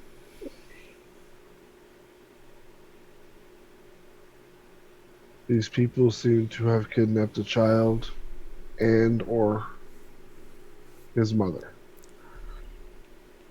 Coercing our way in might seem possible, but I'm pretty sure this is a trap specifically set for us. Or me, at least. Well, there's the kicker. You've got yourselves quite a handy musical player in Gorbeck here, knows how to make a big commotion. I've been known to play drunk every once in a while. What if they think it's just a rowdy bunch of drunkards adventuring their way into their little campsite? I'm willing to try it. That was in the ballpark of my idea, but I've no idea what the fuck you were thinking. But He either also that or we has tried to... drunk- I was thinking maybe we could make them think that there's like hundreds of goblins out in the forest. How is that the same? How would you do that to... Look, we tried to play it off like we're just tired adventurers looking for a vantage point or something. But I don't feel comfortable with any of us climbing up the side of that cliff. Neither do I. Especially when they have a chance of beating us out. Yeah, because they can just hit us while we're on the side of the mountain and just... We're effed. You'll be sitting ducks. You get an accurate count on how many are actively out there? Was that something that we were able to see? I saw one up in the window. Arthur was taking a good look at the tracks while we were following them, right? Yeah, how much time are you guys going to spend inspecting? I would you prefer are- not to spend a lot of time discussing this stuff because But like, say, Few. 5 or 10 minutes? I would say like Yeah. Well, I think It probably took me like 5 minutes to check around for that one girl in the Yeah. woods. Well, Easily. taking 5 to 10 minutes max to just kind of appraise, you can count 3 or 4 silhouettes that you guys have seen, including the sentry up on the second floor. well, I can, No I mean, clue if there's plenty of places for more inside to hide. if we So- want to do the drunkard thing, I can. Exal and I can. I'm talking. This is out of thing, but like we can. Exal and I can go up. We can have Red be ready to go, and then I can like blow my horn, like act like I'm a drunk, ridiculous goblin traveling with a dwarf, whatever the case is. I've been drunk before, but as far as acting and improv in an act, I'm not very good on that. Well, So- I can handle all that. That's no problem. I have no problem. If doing they that. see a goblin just out there yapping away, they might just shoot you on principle, though. Well, that's what I'm saying. But if we come up walking with you, and then I come up and I can go with- The moment we then- get towards that bridge, we're going to be a red alert. They'll attract everybody anyway.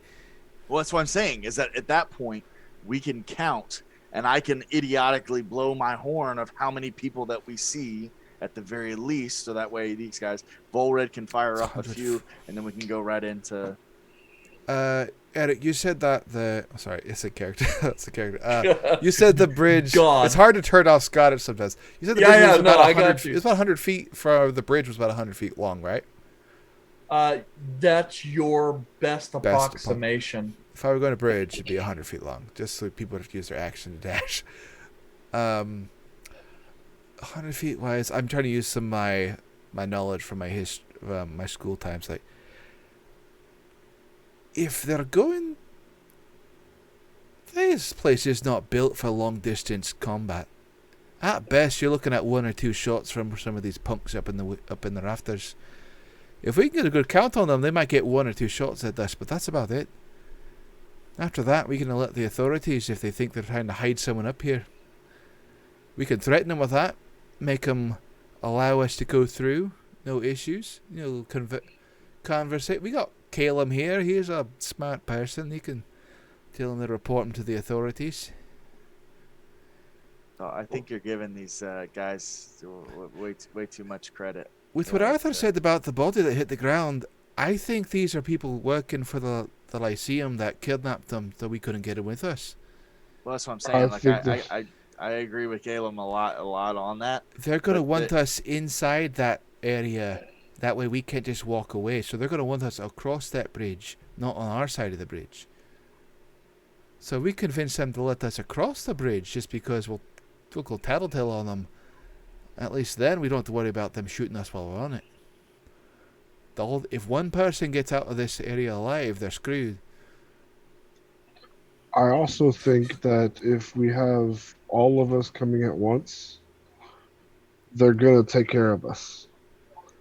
Again, I think if we have... Caleb, it's a matter of range here. If they can't get a good bead on us and they're firing us blankly from a distance, we can back away and go tell the guard.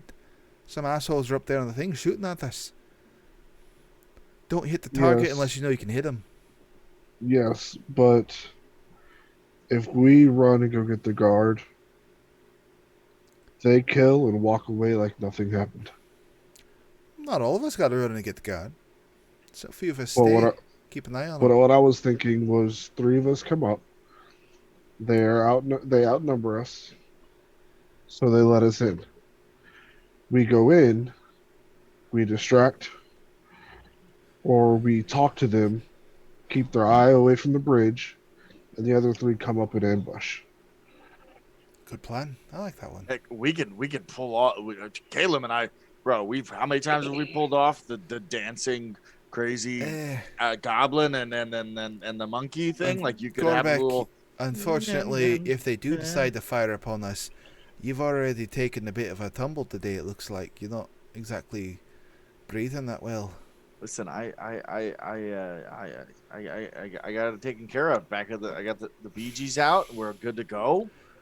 I will say, I recommend Arthur, Caleb, and myself. That's who I was going to suggest. We're the close quarter fighters for the most part, except for Caleb. The rest of you are very skilled at distance. And I'm pretty sure they are expecting me. So they have a description of me. I can take a hit or two. I can take a hit. Just the one, though. I do have the longbow now. That'll help you from a distance, though. So if they start picking at us from a distance, you butt your nose in there and take care of them. Yeah. Cormac, you're going to need this. And then Arthur reaches in his pouch and gives him a potion of healing. I would recommend taking that. Did you want to distribute anything else here to make sure we're all equally... Don't you put your finger on that damn toe potion. It's not the toe potion. He doesn't have it. He's just drinking maple syrup now. Brain can't go back. Oh, Jesus. That's a lot of maple syrup. You okay? He went to go try and say something and forgot he was muted. I think it's a 2d4 plus 2. Did not just take a heal. Did you take a healing potion? Maybe. Yeah. Who gave him a healing potion? I literally just gave it to him. Wow. He's missing 9 hit points. I thought you gave it to Volrid. Oh, yeah. I was paying attention too. 2d4, you said? 2d4 plus 2. And then Arthur and Izal. That's him. Do we have a plan? Do we have a plan once we get inside? Do we threaten them with turning them in? I would assume that the Elysium has some kind of control over the police force here. I don't think that's going to be our way in. I think we more try and negotiate price. Price for the boy. We can't afford it, but we're gonna do it. Well, some things are more valuable than they seem. Yes, but so is the art of surprise. Sounds like a plan then. Uh, did we ever figure out what that toe potion does? Yeah, it invigorates your strength. Yeah. I got a request. Could I have that, possibly? I'm strong, but I could stand to be a little stronger. I believe it lasts for about an hour. A what now? For about an hour. Holy shit. Tastes like crap. Like literally, like it literally tastes like crap. Do you want it? I could really, yes, I would really appreciate it. Arthur hands over the potion of heal dragon strength. I was mistaken. It lasts for a minute. I hope this No, one. when you drink this potion, your strength score changes to 21 for 1 hour. Oh, I want it. Okay. Alright, I'll thank you, Arthur. Let's hope I don't have to. I'm pretty sure I'm going to have to use this. I would probably. Okay. If you use it, closer. make sure they feel it. Oh, they're going to feel it if I have to fucking drink this fucking dough. All right. Sounds like a plan. You three stay close-ish. Don't be seen, though. Well, did you want to drink it now since it lasts an hour? Oh, I was going to wait till we get to the bridge, act a little tipsy. You know, That's fair. I'm a dwarf. Let's be honest, there's a stereotype with my kind of people. To be honest, it kind of fits. Then, in that case, we'll start heading that way. Stay out of sight, but stay close. Okay, so you guys are going to head out into the darkness towards the bridge. I still have Mizak with me. Hell Yeah. yeah. And then He's like goggles for Caleb. you. Caleb will be I can't see shit. singing as well as playing the lyre. Do we want the attention? Do you want to light up something for us? Because you two can't see shit right now. I have a torch. If you want to just light it up, well, he doesn't have prestidigitation. I can just go ahead and light it up. You can light up I my love it. axe again. I'm just gonna light up the torch, guys. Okay. Then yeah, Okay, Here we So- go. Let's go. singing a dwarvish tune. Oh, I like this one. Right. So your party prepares to stumble into Barad Mare as drunken revelers singing a tune. You pass out from your place towards the decrepit bridge that crosses the span. We are actually going to call it there for tonight. Oh, Yeah. Next week. And we're gonna close this chapter, and we're gonna open up the next chapter next Tuesday, and we'll see whether or not our party is successful with their crazy plan. We've had some pretty bad plans before. We're fine. Yeah, we've had worse. we've made it out of worse. Yeah. Well, meh. Anyway, so thank you guys for holding on. I know we had some technical difficulties earlier in the night, but that's resolved. As a reminder, this Thursday we do not have Adjacent with Jace. This show, however, will be available on Thursday on YouTube. So feel free to watch it there, share it with your friends, like the video, subscribe, all of that good stuff, and share the love. So that's pretty much it, unless we have any other announcements, Mr. Producer Guy.